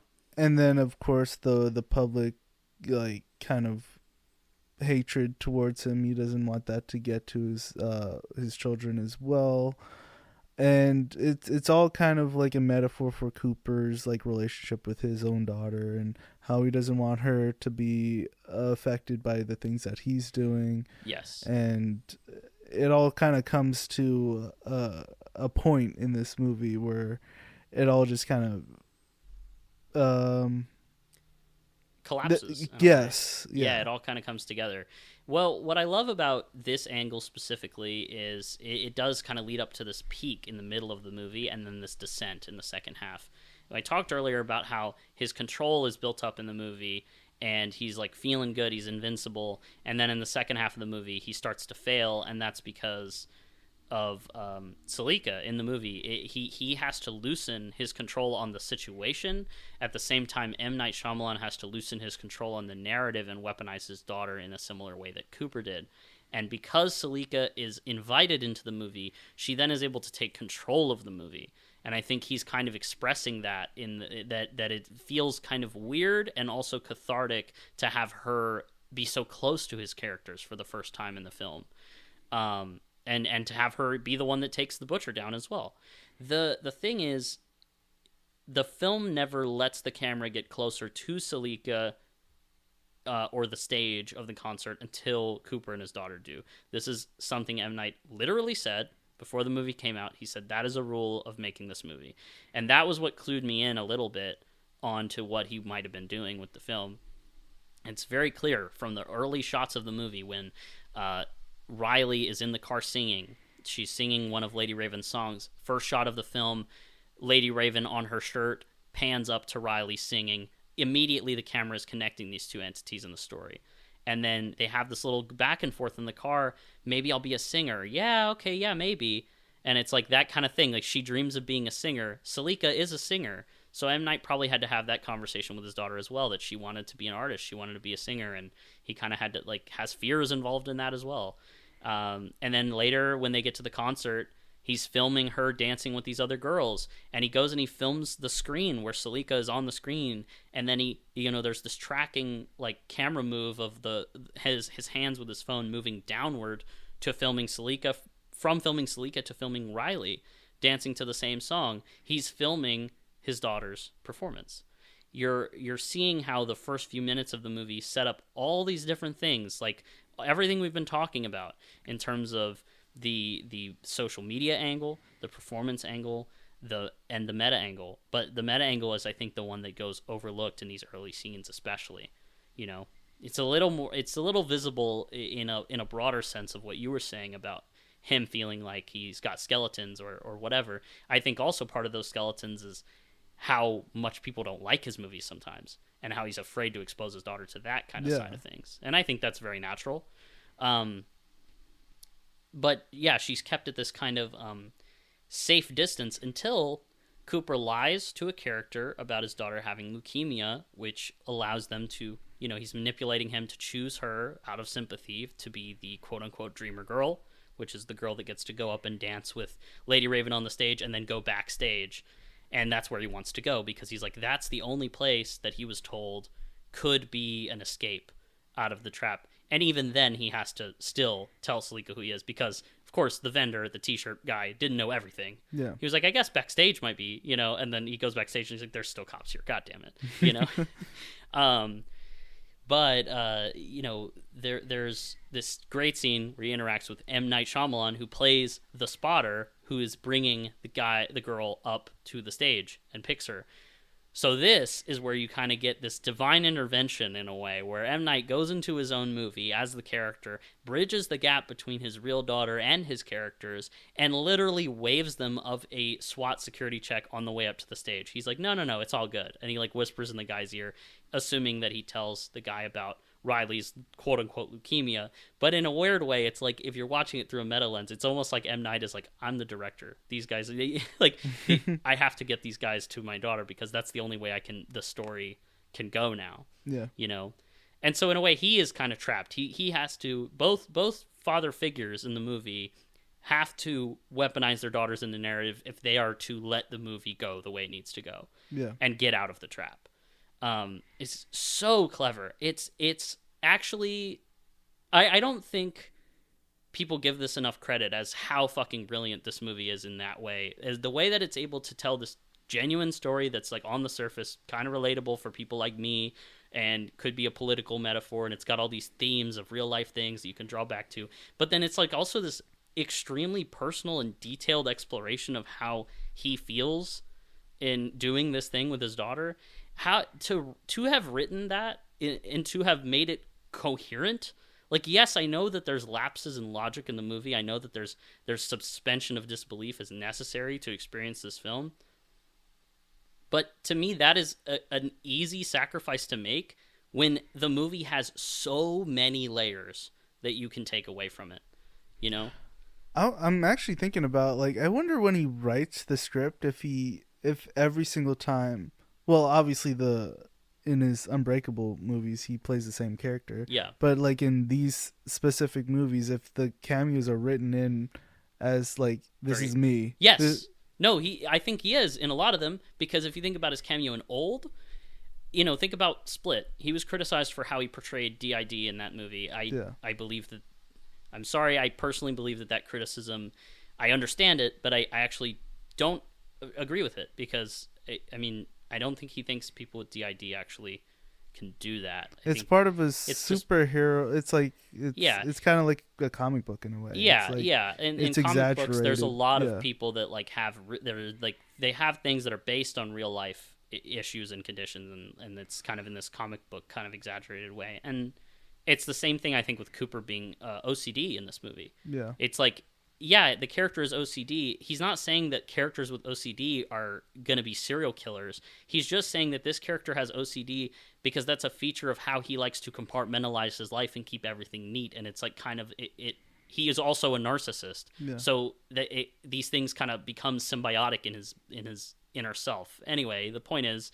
I think he does, because in Old, he's the character filming the beach, and the thing about Old is all those characters have some kind of mental or physical issue that they're testing prescription drugs on, right? Early testing and they use the beach as a way to test that over the course of years within a matter of days. And so he's playing the guy, like there's that hardest shot of all time when he's just like filming the fucking thing. And I think that's very textual. It's like I'm kind of behind the camera and I'm the one playing with these characters that have all these issues, and people, people have said that I'm in the wrong for that, and that's kind of something, and a bit of an acknowledgement of that sort of thing in a weird way. I'm curious, like, in the actual script, if it says like parentheses me or think M so. Night. I think so. I don't think he's deciding later like who he's going to play. I think he's a guy that prepares for all the shots, everything. I think that absolutely is a safe bet to make. Yeah, I find it funny. I just never thought about it, like actually writing yourself in the script, like in the script itself, like next to the character name. Me. Yeah. Like, he doesn't know who's going to play anyone else. He's the first person he casts in all of his movies. That's true. I guess Salika was probably cast in this one first. But so the thing is, there's also this, I guess this is not, I think, as overt, but you could see the profiler in this case as the audience of the movie, the person that knows M. Night ahead of time and is like, he's going to do something. He's going to pull a fire alarm. He's going to have a twist. Yeah. We have to keep a lookout for what he's going to do next. And so it's kind of adds to that pressure being, because that's another thing. That's the one person that Cooper's afraid of, because not only does she resemble his mother a little bit, she's also... he's being challenged by all these women in the film, these women of different ages, because his thing is like a very white male kind of rage that he has to him, where like his daughter is this little girl, and then Salika is kind of like a girl in her 20s, and his wife is his age, and then there's the profiler who's older than him, who's kind of like his mother, and there's all these different woman figures in his life that are challenging him throughout the movie. And also, to the white privilege thing, I don't know if this is intentional, but every single cop and person that he interacts with during the concert is either a person of color or a woman or both. Yeah. Every single one, including, of course, Salika as well. Yeah. And I think that's interesting. But yeah, so when Cooper's leaving the arena throughout the film, and he's leaving Riley there with Salika's concert, that is also, it could be seen as M. Night kind of leaving the concert movie that he promised his daughter and being like, I'm going to go make my thriller, actually. And he's trying to balance making his thriller and making this concert movie and trying to like give his daughter some exposure, but then he also has to like do the thing that like is important to him and like get away with making his thriller movie engaging. And he's got the audience kind of lurking around like, what's he going to do next? And he's got all these things like pressuring him. And so you can see how he's kind of like he's slipping a bit. His meticulous nature, he's kind of like having to play on the fly a little more with some of his stuff, and you can kind of see it in the way that certain things are obfuscated. Like I said, like him going behind the fry cook area is kind of just shown in a very like he did that, and you don't really see the process. It's like he did that, Yeah. And then eventually I think him and Cooper at the same time go say fuck it. I have to use my daughter as the way to get out of the situation. So, of course he lies about the leukemia thing. They go up to the stage, and dude, like, this fucking scene, bro, I've literally watched 26 out of 30, almost cried again. I cried almost every time in the theater. It is insane how good this scene is to me, because the whole movie's playing solo instruments until that point. And then they're like, actually, it's a fucking orchestra. You just didn't know it. And they all come together.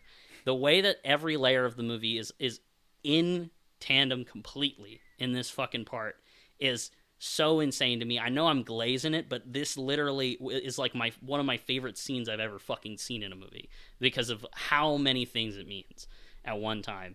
You can kind of see this. It hinges on Josh Hartnett, really, but you can kind of see how he's like excited about his plan working, and then once he lets go of Riley, he immediately feels this like wave of emotions hit him, where he's like, fuck, like is this gonna fuck me over? I'm using my daughter for this. I've let my two lives kind of touch now in a way I never have before. I can't control this. I can't control how she performs on the stage, I can't control what she's gonna look like to the audience right now. What if this gets her to be made fun of more because she's getting made fun of in school? And you have that hilarious moment with the other mom in the crowd as well, just fighting with her daughter. Yeah. That shit's really funny. But yeah, I think the whole time Cooper is holding Riley in the movie, like all those like over exaggerated kind of hugs and gestures he does to her, like are very much like mine. Like you know, like this is my precious thing right? This is my daughter that I love, and like she sees me as a good person. I can't fuck this up, you know. And he has to release her in a little bit in that situation and let her dance with this woman who he kind of sees as a fake, and he's like worried about how she's gonna do. He's also worried about how he's gonna, you know, that he just did this as a means to escape, and he doesn't understand his motivations as much anymore, and he's super like worried. But you can also see there's this sense of pride seeping in as well. He's kind of happy for his daughter that she's getting to do something so amazing that she wants to do. And then the manager comes up to him mid scene and goes, "Your daughter's never going to forget today." And it's like, yeah, for better or worse, she won't. You know, it doesn't matter if this day goes well from here on out or not. Like, she's not going to forget this, and I'm not going to forget this.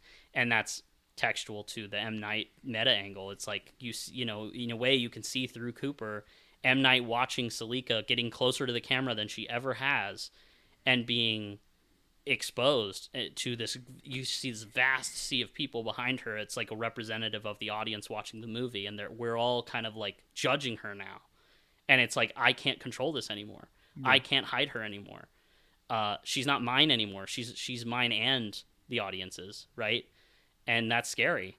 And then you see him look over at the profiler, and the music starts to fade, and it becomes the score of the movie, which is like very sinister and dark. And you kind of see how he's like worried. The profiler at this point actually is not looking at him anymore. She's looking towards the audience, which signifies that, you know, he's kind of subverted expectations in a way on M. Night has. Yeah. And you see him look over at her, and then he starts thinking about escape again. He starts thinking about anger and murder because he's looking at this woman who's like a huge threat to him.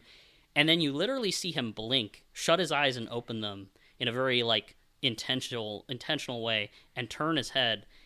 And it's like he drowns out the noise for a second. And he actively chooses to be there for his daughter instead of thinking about escape for the first time in the movie. He's like intentionally like rejecting those impulses. Whereas before he would give into them. He'd be like, "Oh, I got to go to the bathroom and check on my victim," you know, like. But now he's like, "No, I have to be here right now. I have to be present." And it is a fucking beautiful scene, bro. Like, I can't tell you how many times I've watched this scene. Like, I know I've seen the movie 30 times, but I've watched this scene a lot of times because it is a super moving to me. And yeah, do you think anything about this scene? Do you think it's a cool scene? I think it's a good scene. It's well put together. I think it is a good like a centerpiece almost. Sure. I mean, it showcases what, like, that Josh Hartnett really is. Like, he really is putting on a really good performance.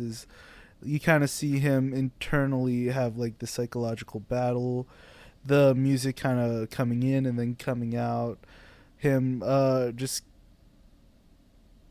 the scene itself. Yeah, it's really good. I don't get so emotionally put up with it. I get, yeah. I just think it's good. I get kind of. But I mean, again, this movie is way more personal to you than most people out there. Most people that exist, and sure, yeah. I think you should just kind of talk about that. I should. So another reason I like this scene and overall this movie is like, I'm willing to talk about this just because it's like not really a present thing. Like, it's not really like a thing that like constantly is around, but it's basically I had the kind of relationship with my dad that he would see me occasionally. We would go to do something fun, like a arcade or a sports game or something like that, but, you know, something like a concert, like this fun thing that he would take me to do. And so for a while I was like, oh, he's so cool, he takes me to do fun stuff. And then, you know, eventually you kind of realize, oh, but why is he not around? why is it that when I go out with him he's so distracted all the time? He struggles with some stuff, and you know, I don't need to get into it, but there's a reason he's not present in my life, right? And for a lot of it, so for a lot of this movie, it's like it kind of drops you into this situation between Cooper and Riley. You don't really know what their home life is like. You kind of collect that over the course of the movie, and of course the second half. But, you know, you're seeing how Riley responds to him being so distracted. Like, she's almost been in similar situations where he's kind of probably been worried about shit.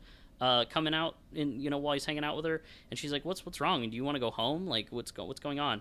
And I was so immediately drawn to that dynamic, and I felt for Riley so deeply. And there's this, that scene earlier in the movie where Lady Raven talks about forgiveness and how her father left her when she was 7, and she had to learn to forgive him to move on, not because he deserved it, but because she deserves to have peace, right?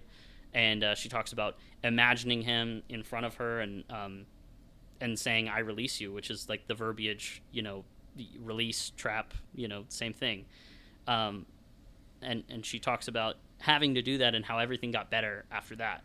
And I think that is a core value of this movie, which is that not only can you release the people that are hurting you and be like, you know what, I'm not going to let you have that power over me anymore, which is what Cooper failed to do, and what he can't teach his daughter to do that. He can't teach his daughter to forgive people because he does not do that. My parents do not do that, bro. Like, yeah. there's just a degree of like of pain there that to me, watching movies I think taught me a lot more about forgiveness, and a lot more about how you can just live your life, and these things don't have to hold you down, and even other movies directed by M. Night Shyamalan taught me that. So immediately when I saw that part in the movie, I was like, he's cooking. He's doing stuff that that I'm connecting to right now. And seeing how Riley was able to forgive her bullies in that scene. I mean, it's implied that she's kind of forgiving her bullies when she puts up the flashlight. And just her next to her dad, who clearly can't do that. And I was so drawn to that dynamic for, like I said, for the whole movie. It's great. And the second half of the film, just to kind of put a bow on this, because we talked a lot about the concert stuff, but we haven't talked about the second half as much. I do want to say, like, this is where people say that the enjoyment falls off for them, and I understand that, because goes in a completely different direction that you'd expect. It's not as tight and fun and antic-y anymore. Yeah. But I think this is my favorite part of the movie, because you see, this is when Cooper is just like losing himself to his humanity now, because the scene where she plays the piano at their house, Lady Raven plays the piano at their house with Riley, he's clearly threatening her with the phone of like, I'm gonna kill this guy, you better watch what you're doing. But then he records them singing that song and shares that moment with his daughter, and he almost cries. And it's this weird thing where, like, he has now become the audience of the concert that he judged so much at the fucking start of the film, And now he's now he knows what that feels like, in a way, to kind of have that awe and that draw to like what is happening performatively, and the beauty of it, and how it's actually connecting people instead of severing them apart into like pieces, like he says. So, yeah, just a lot of stuff in this movie. I mean, if you think the movie goes off the rails, I think that's actually somewhat intentional, because Cooper is losing control of the film. He's not invincible anymore. M. Night losing control of the film. His daughter being in it and being so close to his characters, I think, opens a lot of floodgates that can't be closed. He's like, she has to be the hero now, because I don't think he would let his daughter's character get murdered by the butcher, So just a lot of stuff, and then it leads to this final confrontation between Cooper and his wife, where he kind of admits to having a real emotion, and he says, why I'm angry is not because I'm getting caught, it's because I'm going to not see my daughter grow up. And it was crazy to me watching that, because I had this moment where like a memory kind of resurfaced for me that I hadn't forgotten about, but I didn't think about quite a lot, where I did have a conversation like that with my dad one time when I was younger, where it was like the one like real moment where I was like, we're being real right now. Like I feel like you're actually upset about the situation that's like our relationship not panning out and being, I was a kid, so it was just like, but yeah, he was very emotional, and seeing Cooper get emotional like that, I was kind of like, wow, like that's kind of the way that contradicts how distracted he's been through the whole movie, and like he's finally kind of opening up. It really felt like that moment for me in my life compared to the rest of the experiences I'd had with my father. So you know, in a non-detailed sense, that's basically it. Yeah. And of course, Cooper gets that I release you moment where it's the profiler tricking him, but he sees his mom in the doorway, and like the trauma is like right there at the household now, and he's kind of envisioning his mother accepting him for who he is, and that's him kind of releasing himself in a way of the trap that he's been put in his whole life. And then that's, of course, right at the same moment where he gets caught, because that's the same thing, you know? Yeah. And let's talk about the ending real quick before we wrap up. He gets caught, he's in cuffs, he goes outside, and there's that bicycle that the SWAT team knocked over when they were invading the house. That's upsetting to him, because it's like, you came up here and you disrupted the home the way I like it, you know? And he asks to pick it up, and they let him pick it up, and of course he takes a spoke out of the bike and he unlocks the cuffs. And I think this is doing several things. It's one, showing that psychologically he's never been freer, because he's let himself be seen now. He's a whole person at the end of the movie, for better or worse. So yeah, he's getting arrested because he's a bad person, but him unlocking the cuffs is not him setting himself free literally at the end, because he's still in a fucking truck that's going to jail. Yeah. And he's gonna have more trials to get away from that. But I think it's just showing him that in a way his mind has never been freer, you know? Yeah. And on the M. Night meta level, I think it's showing that he as a filmmaker is always going to be able to escape. He's always going to be free, because you've seen how he's gone through all of these trials that we talked about earlier, and he's been able to claw himself out of the box every time, even if it means paying for his own movies. He is always going to be authentic and make the movies he wants to make, for better or worse, even if it means he's, you know, condemned sometimes and put into cuffs. He's like, ah, damn, they didn't like that one, you know? Yeah. But he's always going to get out. He's always going to get out. Yeah. And the song that plays at the end is called Pieces, and it's literally, to me, the theme song of the character. And this is another thing where people say, oh, the movie's so stupid, he gets away with so much. It's on purpose, because the lyrics of the song literally start with, these answers keep falling at my feet. And she talks, it's not a song that shows his state at the end of the movie. It's a song that encapsulates the whole character, because she talks about, you know, there's lyrics like, I'll always be free, no one can break me if I'm in pieces. Meaning, if I compartmentalize myself, I can't be hurt. You know, I can't be fall victim to the human emotions that everybody else has. Of course, didn't really pan out for him, did it? But yeah, I know a lot of people don't like that he takes the thing off the bike. Yeah. I think that's one of those things where it's kind of like the Dreamer Girl scene, where he's like, he's picking it up because it bothers him so much that it's fallen down, because of his whole meticulous nature about how his home is kept and how his lives are kept separate. But then at the same time, I think in that moment, he is unsure of how much of that means he's just being the serial killer that wants to keep everything neat and tidy so that nobody, you know, catches him slipping. But obviously they've already caught him, so that's not it. He just wants it up because I think he cares about how the home is, and he's starting to realize that was symptomatic of him caring about his daughter. He cares about his daughter's bike. And yes, he takes the spoke to escape, but not only is that metaphorical, it's also just like he's doing one thing, but it's showing that his two lives can feed into one action, and he's one person. Any thoughts on the ending? I feel like I just talk. Yeah. You get me going on this. Well, I mean, this is kind of like your episode. This Trap is your movie. Like, you have a lot to say about it. Yeah. So I think I've just come to just accept that I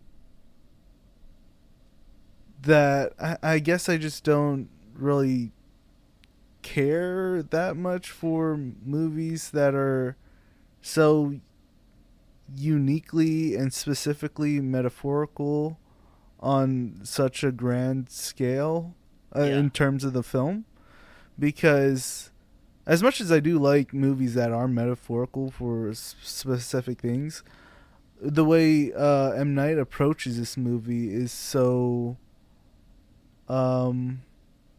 I guess of his own style and his own I don't know, just his own personal like projects. It's his worldview. Yeah. And all of his movies are his worldview, and I think all the window dressings and the premises, just if you don't like that, you might not like the movie. If you don't like how that plays into it, you might not like the movie. Because while it's a Hitchcockian thriller that's very attractive on the surface of like, ooh, this could be fun, it is still his spiritual, unbreakable style, kind of like very belief-centric kind of movie where, you know, if you're not willing to engage with that sort of thing in that way, yeah, you're not going to like the movie. Yeah, I guess that is a way that I guess most people they just don't see that part of the movie, all the themes and the metaphors and the symbolism of what every character means in the movie. And I mean, the thing is, I can't fault many people for disliking this movie because I can't either. Because if you do just kind of go into this movie blind and if you don't really know anything about it, you could either go in and coming out being like, okay, that was a weird, kind of goofy. Yeah, it was kind of movie. A funny, like little campy thriller that was entertaining. Yeah, enough, you know? Or you're gonna come out being like, "What was that?" Like none of that made any sense. Yeah, and that's how a lot of people come out of it. Yeah, like, I have people that at work that they'll go home and watch it. They'll be like, "Peyton, I watched Trap, your favorite movie. I watched it," and I'm like, "Yeah, and you didn't like it because none of it made sense." And they were like, "Yeah," and I'm like, "Well, exactly." Like I was like, I expect that. Like, when people approach me and say they saw Trap because of my recommendation, I kind of expect that. I'm like, you guys, you have to go into it.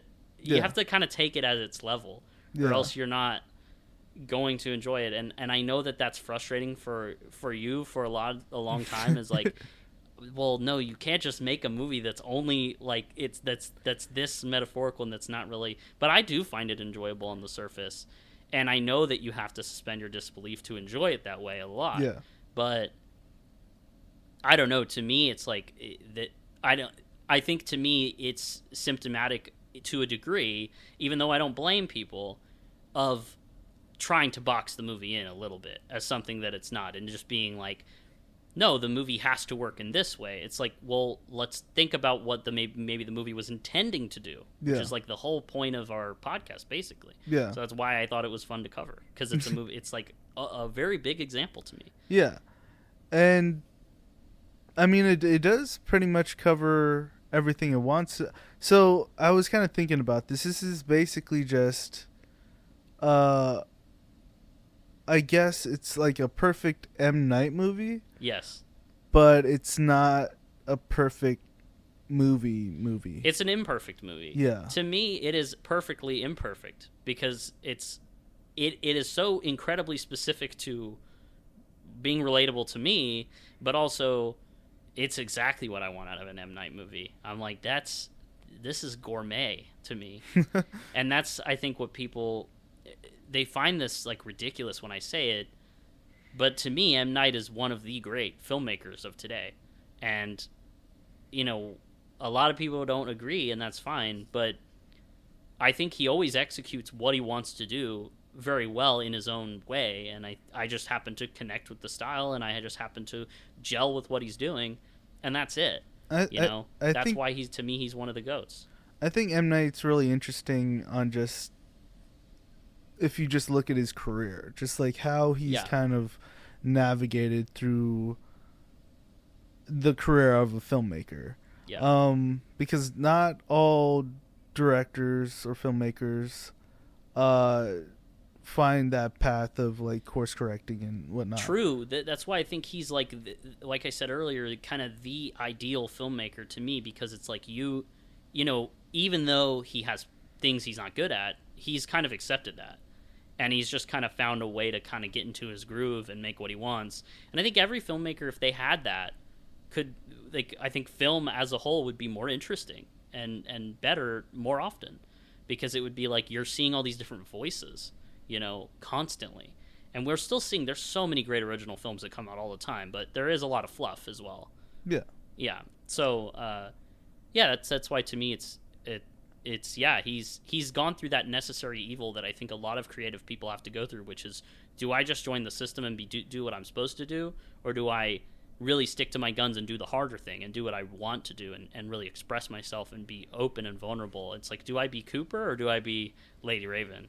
Yeah. And I think that this was probably a healing movie to make for him, because he's able to put that theme into this movie with his daughter in it, and hopefully use that as a lesson for not only everyone out there, but like showcasing what he wants for his daughters as artists, as creative people. And he would hope that they would be able to do the same thing and be authentic as he's found a way, and not have to go through that horrible phase to get there. It is kind of weird, because by doing that, But you kind of have to. it kind of does go through that phase, because a lot of people are kind of throwing shade at Salika for acting in this movie. Okay, yeah, no, sorry, I shouldn't have said it like that. Yeah. What I mean is that he's, I guess, able to. I guess he's at least able to let them see it kind of coming. You know what I mean? It's not going to be as I think bruising for them as it was for him, because he's able to be like, yeah, he probably had this conversation like, hey, you're going to be in this movie. People are going to like be mad. Like they're going to be upset. You're going to say it's nepotism and all these things, and like they're gonna like, you have to be ready for kind of that inevitability. Yeah. That's kind of what I mean. Is I think he's just kind of hopes to prepare his daughters to face that challenge as an artist, not skip over it, but to be able to face it in a more prepared way. Yeah, I mean I get that sentiment. I think there's definitely other ways in which he could have maybe gone about it, or I don't know. I just don't necessarily love the type of nepotism that this movie kind of showcases. Which is what? Well, I mean, obviously it's very personal, and it's a metaphor in his own relationships with his own daughters. But it's also he's saying he wants to detach from them in a certain way, but he's also coming together with them to make this movie, and it kind of feels. I don't think he's saying he wants to detach from them. I think he's just saying that. Well, eventually he's not going to be there. Well, yeah, he kind of wants to separate himself from or at least his legacy in a way. Maybe not his legacy, because but they literally took the name Knight. Well, the idea of his career and separated from like what they can do. No, I think I think what he's showing in this film is actually the opposite. I think he's showing that trying to do that is futile. That you are connected to people, and that is inevitable, and you know there's no way to fight that forever. And I think he kind of shows how, for a while I could try to fight that, but my family's been involved in my movies from the beginning. He's been telling stories about families from the beginning, and it's obviously inspired by his family. Salika's drawings are the drawings that are used in Signs as Abigail Breslin's character's drawings. That's, to me, the same exact thing as Cooper saying, never let the two lives touch, I gotta keep it separate, but then still using jewelry from his victims to give to his family and to gain their favor. It's like, it's never been as separate as you think, but you're trying to reach for control of something that you don't have. And I think he's just embracing the fact that, like, yes, my daughters and my family it's inherently going to feed into my art, right? It is. But hopefully they can at least, like, I think he just hopes to have them take heed of the message of his art, because he believes that is very important, and that's how, you find authenticity, you find your voice through the things that he did and that he went through. And I think like I said, he just wants to prepare them for that. Yeah. But to me, it's the opposite. It's not like I'm trying to separate myself. To me, it's we're together no matter what. We're connected no matter what. So which means you're going to face the same things as me. For example, Cooper couldn't forgive his mom, but Riley is now going to have to forgive her dad, right? She's not because he deserves it. Again, he's taken a piece of her by doing what he did, which is like the bike. It's like the thing is gone. But he's going. She has to learn to forgive him in a similar way that he couldn't. She doesn't learn that from him. She learns that from Lady Raven. So it's almost like he's saying, I just hope that my daughters, with their art, can inspire someone else to do the same thing that I kind of, for a while, struggled with. Yeah, I mean, yeah, it's all, like, the messaging is solid, for sure. Yeah. Like, I mean, there's never been a problem with, like, the themes and the metaphors. There's something about the movie that I feel like it could have been more, I guess, less, I don't even know how to describe it. Just, like, it would, like, to make the movie make more sense for more people, for more of a general audience. Yeah, well, I think if you want an M. Night movie that does that, I mean, that's the problem. It's like, that's kind of the Spielberg, thing. Dude. Well, no, he's never been Spielberg. Exactly. No. And that's kind of the thing. It's like, he's making very specific movies, very specific art, I guess. Mm-hmm. And I don't think, and it's very obvious that it's not going to appeal to everybody. I don't think, I think art just never is going to. Yeah. Like I think this movie it's textual. It's like you're not going to be able to walk around being the person that you want to be, and or being the person that everyone wants you to be or that wants to see, and embracing the fact that you're accepted by everybody, and just moving through the world trying your best to make yourself broadly appealing for everybody. That's what Cooper does. You have to accept that is out of your control, and you are who you are, better or worse. I think that is the message of this movie, and that is how he's going to make the film. So in a way, your issue with the movie not being very palatable to a lot of people is basically the movie saying, yes, I'm not. Yeah. You know, I'm not. And my point is that if you are to make art as well, you will also inevitably not be. Yeah, I know. You know? Unless you're making this very fake, unless you're performing, unless you're like making your art for trying to be the most broadly appealing thing as possible, and then you just get like MCU movies and stuff where they're test screened and they're reshot and they're rewritten to appeal to everybody, as many people as possible. Yeah. And that's the problem. No, and like I said, this is why I personally don't love the movie, is because it does have these great themes, these great messages, and these great ideas, but the way it's presented, nobody's learning anything from these. Like I guess what you're saying, people are like, it's going over their heads because of his style and how he's presenting it, which obviously he's trying to state that in the film itself by being, this is what I want to do, this is how I do it, I can't do it any other way. And it kind of seems like he's proving one point only to kind of distract from another point he's trying to make. Which is what? Which is like all these ideas, these themes of like just the movie in whole, like the fact that it's a metaphor for several different things. People aren't going to get those metaphors based on how they take in the movie, and his style isn't exactly as digestible in this particular movie, so they're not going to take those metaphors, those themes, those ideas at any value because they think the movie is doing something else that they weren't expecting. So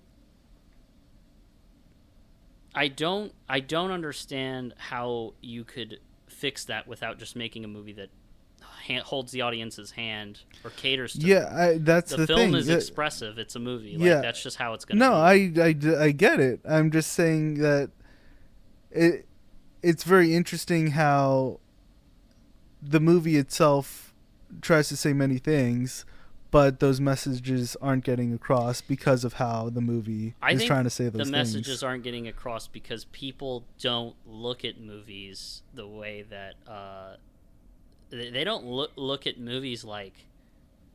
No, general audiences do not.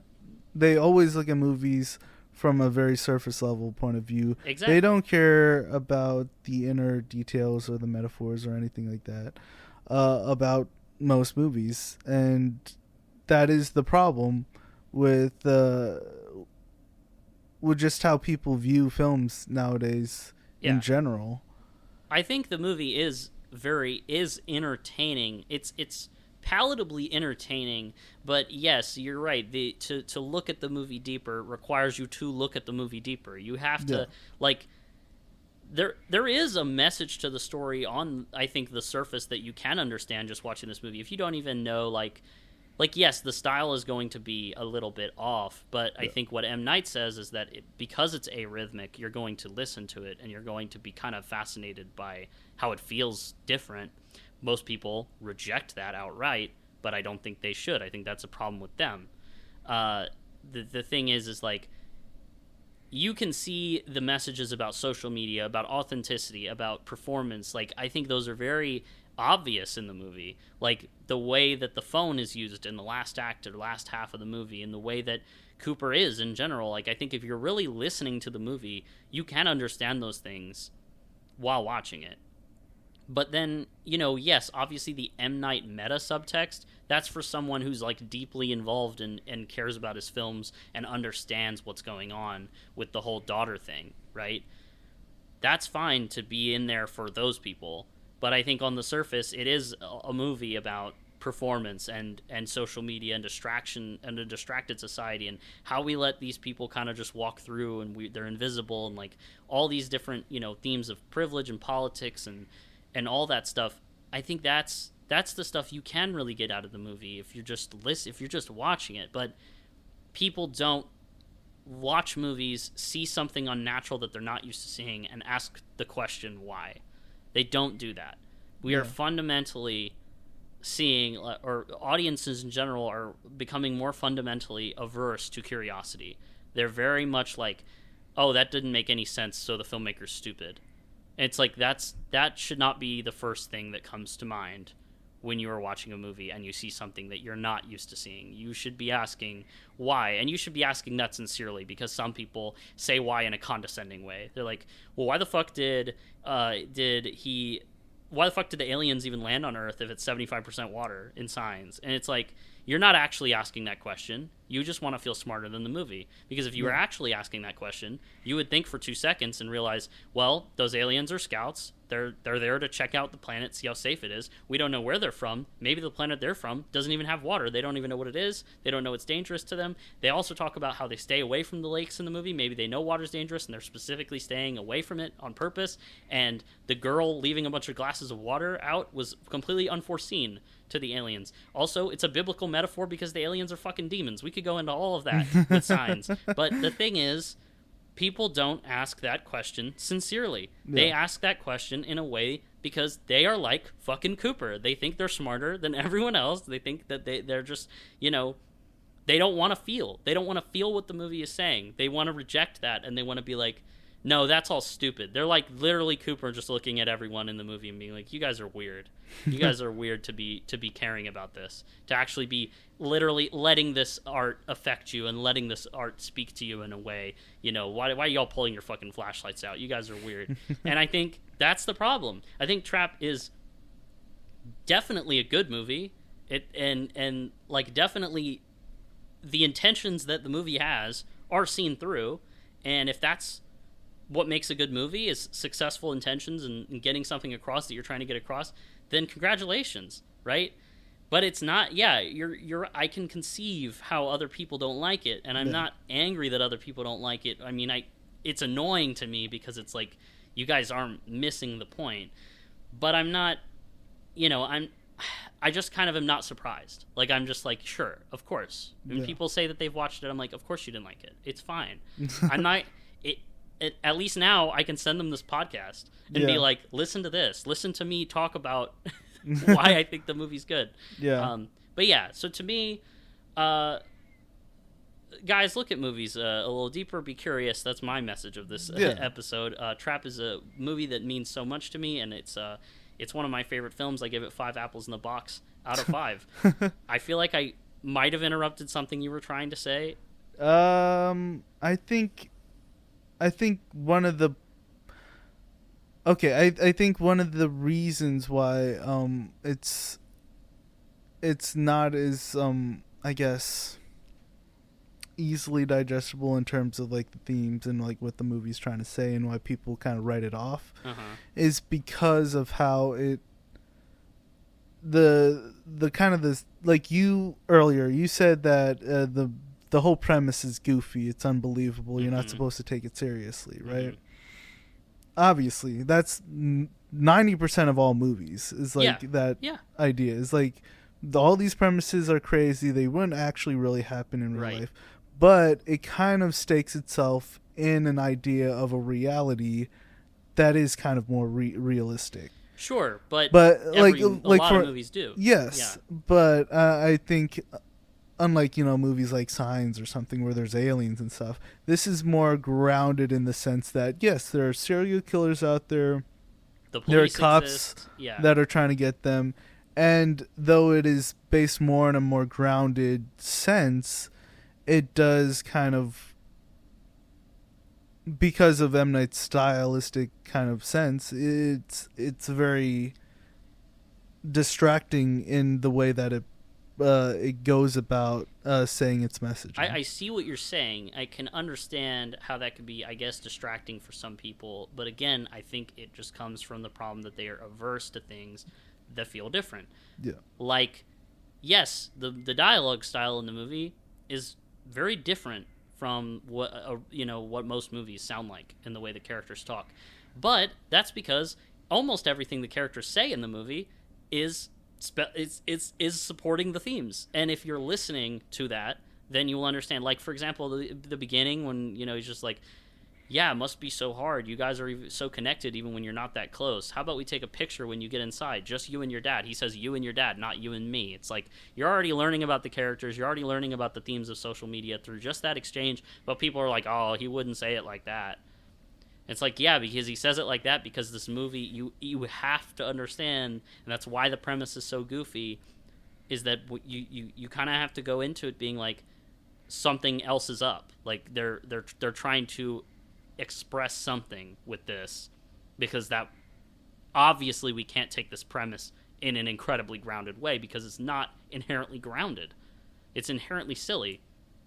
And what you're saying makes sense to me in the fact that it stakes itself in something that appears more real, and then it is this kind of metaphorical movie. Sure, that's why I think movies like Unbreakable way more digestible, because there's like a superhero guy in it that's like super indestructible, and you see that, but it also uses comic books as an element in the movie to show how, hey, this guy that's super strong, he's kind of like a comic book character. So we have that way of being like, oh. Yeah. So it's like a superhero movie, I'm sorry. And, so, okay, sure. Yeah. Then you have Trap, where it's like, there's not comic books, there's not stuff to like show, but there is other things to support. Like, you just kind of have to see how the movie's operating and learn from these early sequences and these early things that are said and done. Like when you see him walk into that room full of cops with all that confidence and stuff, and you see kind of how he is able to get away with stuff through confidence. And if you're that, in a way, is the most realistic part of the movie, because it's like this guy would be unassuming from these guys' perspective. You literally see them spell out how he's unassuming by holding up a picture of another white guy that he killed and saying, these are the people that should win in life. We need to avenge this guy. And you see how Cooper looks just like that guy. And that's why he's completely unassuming to everyone around him. So then when things happen that are like, through, when he's like kind of portrayed as being gradually more invincible and then kind of getting taken down in the second half, it's like, you kind of have to understand that's what the movie's going for, is that it's commenting on privilege, but it's a spiritual film about worldview. Yeah. and how that influences privilege. I think another reason why people probably don't love this movie as much is because of how personal the movie is. Like the themes of, and I mean it is very it's very exacting in how M. Night kind of puts himself in the characters, and that's why it's so personal. And I don't think that personal themes and messaging doesn't kind of come through to everybody, because not everybody's going to have the same relationships or the same ideas. There's obviously other themes that are above it, like the whole social media stuff, the whole performative stuff that everybody can relate to. Stuff, yeah, everybody can relate to that stuff. I think the M. Night stuff is below the surface enough to where I don't think that's something that sets off an alarm for people at all, because a lot of people watch the movie and they don't even know that's his daughter, and there are people that even come out liking the movie that watched it that way. Yes, but I think that's also like a reason why it's just kind of going over people's heads, is because the movie's trying to say something very specific, where most of his other movies are also saying specific things, but they're also more broadly consumable. For instance, Unbreakable, it's about ironically, it's about breaking out, and yes. It's also about depression. Yeah, kind of showing your true selves towards the world, and that's something everybody could take away from. Yeah. Whereas a relationship between a father and a daughter isn't something that everybody can kind of initially maybe not, but latch onto. The daughter figure, in that sense, if you're watching the movie like that and you're not someone who can relate to that, the daughter figure is a suspense element in the movie. Yeah. Because you see how he's struggling to maintain all those different performative elements. Unbreakable, I don't think, is about necessarily showing your true self to the world. I think it's about embracing who you actually are. To yourself, at least. Correct. Yeah. Yes. I agree. I see what you're kind of saying. Like, I get what you're saying. The movie is weird. It is not for everybody. The movie is not broadly palatable to the extent that most movies are. It is not a movie that you throw on casually and just watch and are like I think it's really entertaining in that way, but I could see how people, it's weird because they were so willing to overthink elements of the movie that they find ridiculous and go so far in the direction of, oh, well, how come he was able to do this and this and that? But again, that's that condescending why. That's that, like, I want this to be a problem in the movie, and my instinct was to identify this as a problem in the movie that the filmmaker did not see and that I am smart enough to pick up on, and it got through all these people, and then it ended up being in the movie, and I'm the one figuring it out right now. That people, their instinct is to be like, this is stupid. And then they will go so far into that direction to pick apart everything from a nitpick, like, logical level of, like, this wouldn't happen, this wouldn't happen, this wouldn't happen. It makes them feel so good about themselves. But nobody is willing to go that far in the other direction, like we just did. Yeah. I get what you're saying, but I think that is a problem with the audience. And I'm not saying that, like, yes, the movie could be more palatable. I think that would fundamentally change so much about it, and it wouldn't be as good. That's the thing about this movie, is that technically there are ways to change the movie that would make it better for, I guess, the more general populace, but you would change a lot of the themes that the movie is going for. I wouldn't be dressed up in this costume talking about it 30 watches later if it was the most palatable, like if it was just a movie that everybody liked. This is a movie that it is fairly specific in a lot of the themes. It's broader in some other ones, but it has all of them. And I think it just proves to me that people are not willing to ask they're not willing to actually be curious when they're watching a movie, and they would rather feel smarter than the movie. And I think the movie is actively calling out that mentality in the fucking movie, and it's going over people's heads because they are so distracted. Yeah. So this is a good ass fucking movie to me, in my opinion. Yeah. I mean, I I never thought it was a bad movie. I know you didn't. I never thought it was like a.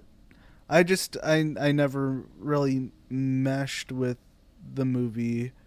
It's just a movie I would never, I guess, as a person that wants to make movies and be a filmmaker, it's not a movie I would ever like pursue the type of movie to pursue to make. Sure. It's not a movie that I'm looking in a specific way, but I think in a broader sense, you should pursue to make a movie like this in the sense that it is unapologetic. Well, and, yes, yeah, and real and authentic. In that sense, yes. But like in terms of like what I'm looking for with movies, it's not the type of movie that I'm looking for. You just don't gel with the tone and the vibe. Not the necessarily even the tone or the vibe. Sometimes I do feel like it's tonally imbalanced, but it's just not a movie that. It's just so funny that you want to rewatch it so many times. It's not a movie that I want to rewatch a lot of. I think rewatching this movie is a blast. It's so fun to me.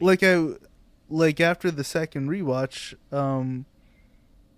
I was like, yeah, it is what it is. I just don't. It's just not a movie that I'm just like so eager to want to rewatch and revisit and retalk about all the time. Sure. Yeah, and I think that's just kind of the difference between you and I, because you're so very into it. You're so very into this. Like, we literally talk about this movie on other episodes of our podcast just because you just like. This is the longest episode as of right now. And because you have so much to say and so much you want to get into it, and because it's so very personal to you. It's just like it's okay to me. I'm just like, yeah, it's a movie. There's a lot of great themes in it. It's an M. Night Shyamalan movie. It's not the type of movie I'm into, and it's not the type of M. Night Shyamalan movie that I've been used to or am more inclined to watch or enjoy. You kind of prefer him when he's I guess, balancing more on both things. You know, when he's kind of like making my movie, but it's like it's under that kind of nice little area in the studio system where he could make his original movie, but it would still be kind of it would still be kind of palatable. It just happens to be like my favorite of his movies were kind of in that earlier time of his life, where he was in the studio system. But it's not the fact that he was in the studio system. I think it was more the fact that he had a bit more creative control because of its own limitations, which is still fairly present in the movies that he's doing today. I just think it's a personal preference on like style and tone. I think that's fine. I think what I like to say about movies is that, you know, this has to do with making them and this has to do with watching them. Wherever you are is uniquely valuable. I mean, his earlier work was made in the way that it was made, but that M. Night would have not made Glass after Unbreakable. He would not have made Glass the same way. He would not have made Old. He would not have made Trap, right? This M. Night would. This, you know, after all those experiences, that all inevitably feeds into how he makes this movie. Yeah. And I think, you know, a lot of people prefer his stuff earlier on. I don't really have, I guess, too much of a preference because I think they're all great, but it's like, even when you are watching films, when I'm a kid and I love fucking, I don't know, what's an example? If I'm a little kid and I love, like, I liked The Last Airbender when I watched it in theaters, right? Yeah. For example, I did like that movie when I saw it in theaters, and that was real and that was true at the time. It doesn't mean that I became correct over time and I was wrong back then. It means that I changed as a person and my taste changed with it.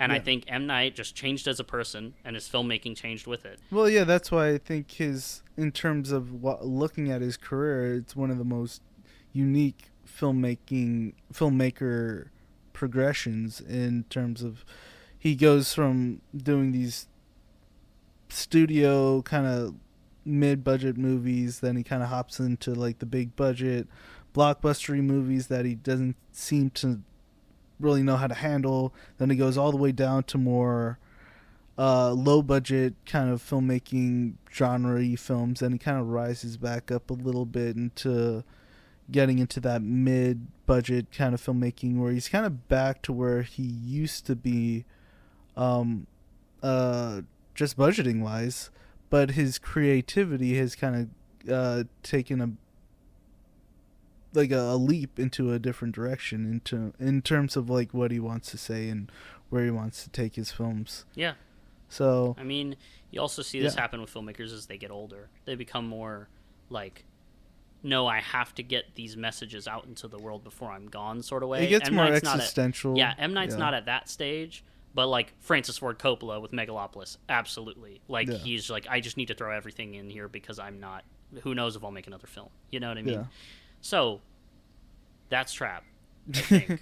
Yeah, I am kind of curious how the next Nicholas Sparks movie type is gonna kind of pan out. Who knows? I don't know.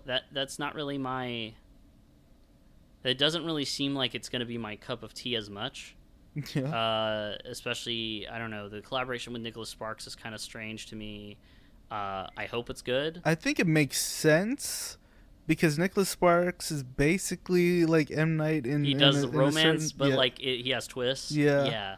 But I mean, if anything, it'll be a romantic movie like The Village was, and that'll be cool. But to me, I don't know what the plot is not really revealed too much yet, and I just don't know. I mean, I'm not just going to say I'm going to love it because it's an M. Night movie. I hope I do. But I'm curious how the marketing is going to be, because I feel like that's the biggest thing with M. Night is like, how do you market an M. Night movie to make it like reel in viewers as well as showcasing what's actually in the movie, because it's not always been on M. Night's side in terms of marketing. I mean, all he said with this movie is he was like, don't make me look like everybody else, because that is my one superpower, is that I'm not the same as everybody else.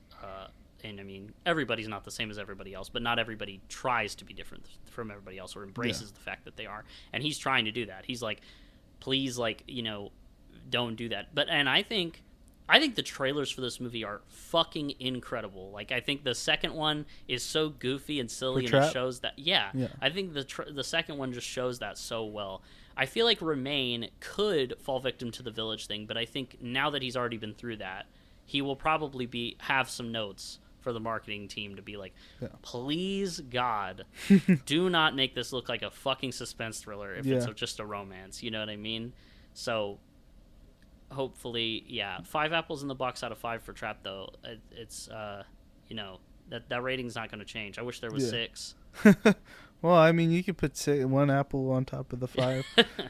I'm so glad that we did this. I know it's a long-ass episode, but I wanted to go all in and really encompass everything that I thought about this movie and why I think it is so vast. I believe this is a masterpiece, and I think that people don't give it the time of day, which is, it's fine, it's fair, but hopefully you learn something new, or you, maybe you think I'm delusional. And I don't think you're delusional. I mean, people that think that as well. As you guys may have assumed, I'm not the hugest fan of this movie. I would give it personally like maybe 3 out of 5 apples in the box, but that's obviously a personal thing. Well, of course you think it's too low, but I mean, it's not without the fact that you have brought up themes and ideas in this movie that I just didn't think about, and the fact that there is a lot of looking into the film in terms of like looking at M. Night's career as well as his relationship to his daughters, and really all the themes in this movie, and how the movie is saying a lot. It's vast. It contains multitudes. I think it's just more of a personal taste thing with me. Sure. Yeah, that's fine. I mean, that's fair. I could see that for anybody with this one. I think even M. Night would be like, yeah, I understand that. Not everyone's going to like this movie. I think that's how movies should be. I think that movies should make choices and be what they are and be made by the people that they are and be representative of those people. And M. Night, he likes funny. He finds things funny that not everyone might find funny. Some people, I think, personally misunderstand what he's trying to do when he's being funny. But even then, comedy is subjective. Suspense, in a way, is subjective. You know, what you find to be thrilling. For example, like, I find the whole Riley stuff to be very, like, suspenseful and scary in the movie because I've been through the stuff like that. And but then, you know, a lot of people think that that's silly and that's window dressing, and it's not. I think what we need to learn from this movie is that we could all agree to disagree, but as long as there's still that respect on that disagreement, it's like you shouldn't like completely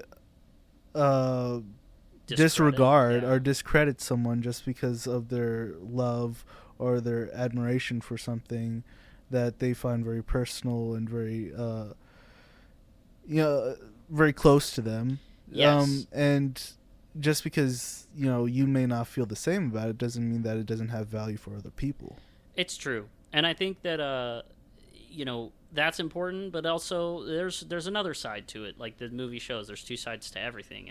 And on my end, I think, you know, I'm able to conceive that people don't like this movie and why they don't like it. I personally think that a lot of them are overlooking a lot of things about the movie. But even after we have this conversation, if you want to rate it 3 out of 5, it's like, okay, sure. You know, it's a personal preference. Yeah.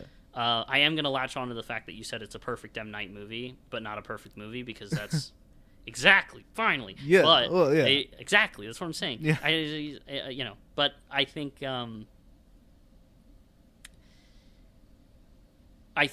my mistake early on was when this came out, is we were kind of clashing over it, and I kind of was like trying to figure out. I was making the mistake that I think that a lot of people make about this movie, which is that they try to box it in, or they try to change it into something that it's not. And I think I liked the movie so much, and I was a little bit sad that you didn't, and you were like, the movie doesn't make fucking sense, and I was just like trying super hard to like fight for it in that regard. But no, the point is that that's a feature of the movie, as I found, you know, through rewatching it a couple times, as I was like, well, a couple times at the time, is I was just like, oh, well, it's not supposed to make sense. It's supposed to be doing all of this other stuff that makes sense. Yeah, it's supposed to express these themes. That's something I think we kind of both had to learn, is that it's not supposed to make sense in terms of like logistical. It's not supposed to be like any other movie. You know, it's made to be a different kind of movie, and it's in a different tone. And while you might not like that tone, you have to accept that that is true about the movie. Like, this is what the director wanted it to be, and yeah. If you didn't like it, you didn't like it. But this is what they wanted the movie to be, and you gotta kind of take it for what they wanted the movie to be. I think that is an important lesson to take away from it. Yeah. So, what's your? I guess for you guys, what's your favorite M. Night Shyamalan movie? Mine's Trap. I don't know if we've ever talked about that, but that's mine has always kind of been. It's always been Unbreakable. It's just like such a formative movie for me, and I love it. I do also love, you know, Signs. The Village is great. I love Split too. I love all those movies as well. I even like The Happening in After Earth, but I don't like Last Airbender, and I don't like Wide Awake. His second nobody talks Nobody's about fucking seen that. Nobody's seen that movie. Nobody's seen the DVD case in which he's sitting on top of the basketball hoop on the DVD case, but it never actually happens in the movie. That's bullshit. That's the twist. Insane. But the entire time I was waiting for that scene, and it never happens. There is actually a twist in that movie. It's crazy. But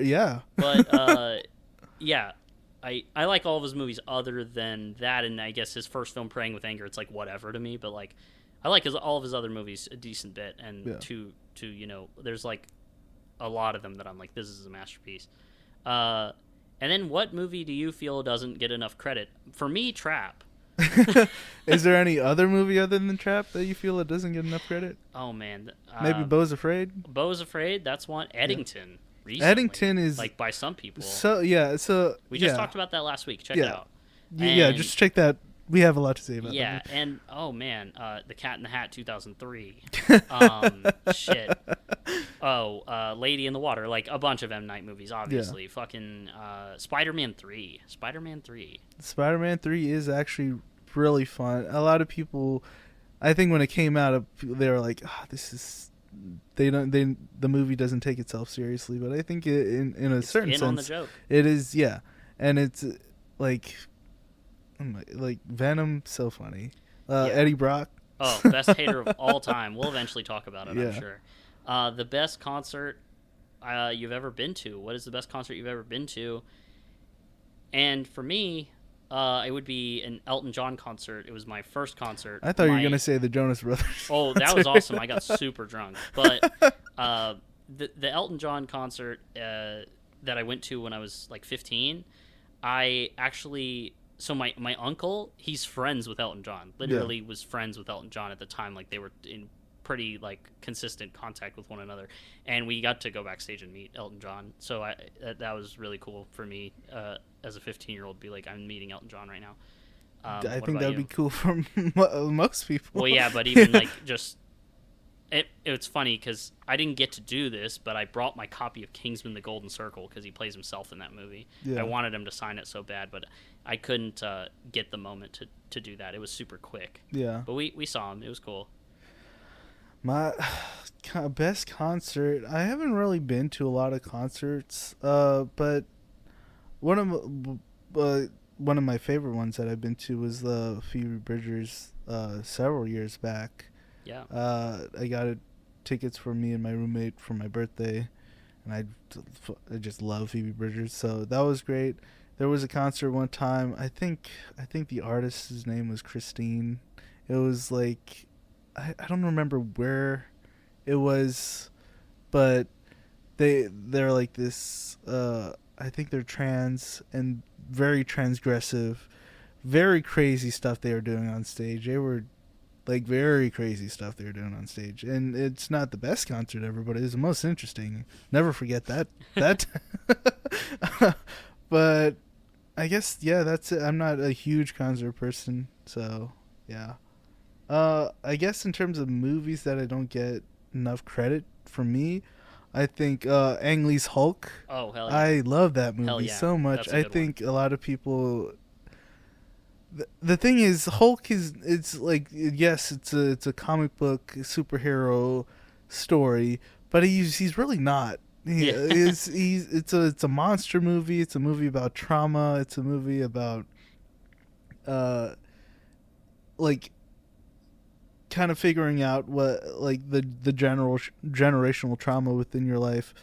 The action's great. Like Ang Lee just makes great movies. Like he's such a great director, and sometimes people don't give him enough credit. Even though he's made award-winning films, people are still like, this movie, that movie. It's like, no, he's really doing something new and different here. And Hulk, I think, also came out in 2003. Was yes, I think so. Was like one of those early superhero films, like pre MCU superhero films that they were really trying to figure out, like, how can we like put this out there. They were also making some fucking like stylistic choices. Yeah. It was really, that movie's fire. It's so good. It's so good. And another one is Beowulf. Robert Zemeckis. A lot of people hate that movie because they're just like, it looks like a PlayStation 3 cutscene the entire time. It's like, yeah, that's like an animated movie. Like, it's a mocap movie. It looks like that from 2007, I think, or 2008, 2006 or 6, or it's like it's been a while, but that movie's great. I think the whole ideas about misogyny and like the way people are, especially back then, the stoicism versus like the actual intimacy of the male experience is very present in the film. And people, again, with all these movies, the themes just go over people's head. They're like, oh, it's so stupid, it looks like it's the PlayStation 3 looking movie. It's like, okay, cool. Are you actually looking at what the movie's trying to do and trying to say? See, It's very exactly. transgressive in terms of like what it's trying to say versus what Beowulf, the actual poem, the epic poem, was even trying to say. It's going in such different directions, and the fact that it's mocap, you could put the camera anywhere you want it to, and Robert Zemeckis is like doing that so often in the movie, where he's just putting the camera places in places you can't physically put a camera, and I think that's so cool. That's what's so cool about these mocap movies, is that, yeah, in the earlier times they kind of look kind of iffy and whatnot, but it kind of branched out how you could express the composition of your own film. Yeah. And I think Beowulf is one of those great, like, underrated films that people continually, even today, still probably talk shit about. Yeah, I mean, there's a lot of movies like this. Yeah. People need to look at... You can't be trapped. Meanings. Yes. Speaking of which, our final question, what is a moment that you felt trapped? For me, I don't really know, but I think I'm sure I could think of one, but I think, like, generally, and this kind of plays into the movie trap, is like people often feel trapped when they have two distinct friends, or maybe a family member and a friend, two people that they know but that they have very different relationships with, and almost act like different people around each person. Yeah. And you have those two people meet, and you're kind of like, how am I supposed to act in this situation? You know what I mean? Like I'm kind of different to these two people, and it kind of makes you realize, like, oh, I've been a little performative. Yeah. You know? That's, I think, something universally relatable that the movie Trap encompasses, if you're willing to look at it in that kind of way. Yeah, no, that's definitely happened a few times, even in my own life. Yeah. Where it's like, maybe friends and family come together, and it's like, how do I act? I guess I gotta act like I would around my family than when I would around my friends, because I don't want to look weird with them, or vice versa. So, yeah, I've had experiences like that before. In terms of like a moment I've personally felt trapped in, I don't really know. I guess when I was working at my old movie theater, it just felt like I was trapped there because I was a manager there, and I spent over 50 hours a week working at that place. I couldn't do anything else really, and they kind of became, my whole life was just in that environment. And you can't, you couldn't get demoted to a position where you'd have to work less. You just kind of had to get out. Yeah, and it was awful because I didn't want to leave the people that worked there, because they were all my friends and people I really liked and wanted to like be with and spend my time with, but I can do it in like such a professional setting for so long and so draining of a time. And I felt bad for leaving, but I also like had to leave because I felt trapped in that kind of situation. I couldn't do this podcast if I were still there. It's true. Yeah, so that was, I guess, the last time I felt like really trapped in a situation. Yeah. Good movie. It is a fucking good movie. It is a fucking good movie. Like, it's like I just, the only reason to like, well, I'm not gonna say that. Like, it feels like the only reason people dislike this movie is either they're willfully not trying to understand it, or they're just like not gelling with it. Like, you might not personally gel with it, but I still don't think that that's a reason that the movie is bad. I think that's just a personal thing, and I think most movies, all movies should have, should be that way, because it's like, then you get people like me who are like super invested in it. Yeah. It means a lot to them, and I think it's not worth discounting that every piece of art you encounter has probably changed or even saved somebody else's life. And I'm not saying Trap did that for me, and maybe changed, but I'm just saying that it's, there's no right answer to these things, and movies should not have right answers. They should be made as pieces of art, and that's what Trap is, for better or for worse. It's an a perfectly imperfect movie to me, and to you it's just an imperfect movie that you can kind of see how it, right? It's a perfect M. Night movie. Yeah. Yeah, because he's making it the way he wants to make it. So, I don't think it's a problem with the movie that the movie is not palatable. I think that's just a result of making a piece of art that is sincere. Yeah. That's it. That's not a criticism of the movie. It's just, it's just whether you vibe with it or not. Yeah, pretty much. Well, this is a long-ass episode, and I'm going to have a lot of fun editing it. Oh, my God, I can't wait. Honestly, I think you've been talking most of the time without many breaks in between that. It's going to be pretty easy. It's just going to be me listening to it, being like, yes, you're so right, Peyton. Yes, get him. Yeah, no, it's...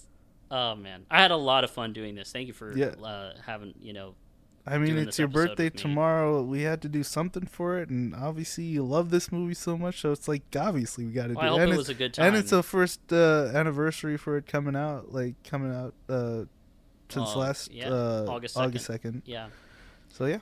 Well, happy birthday to Trap, M. Night, Salika, Josh Hartnett, me, and my sister. Yeah. A lot of birthdays around this time. Okay. Well, anything else you need to add? I feel like we've gone long enough. That about covers it. Yeah. Okay. Well, think deeper about movies. I've been Peyton. And I'm Adrian. And we'll see you next time on the Apple Box.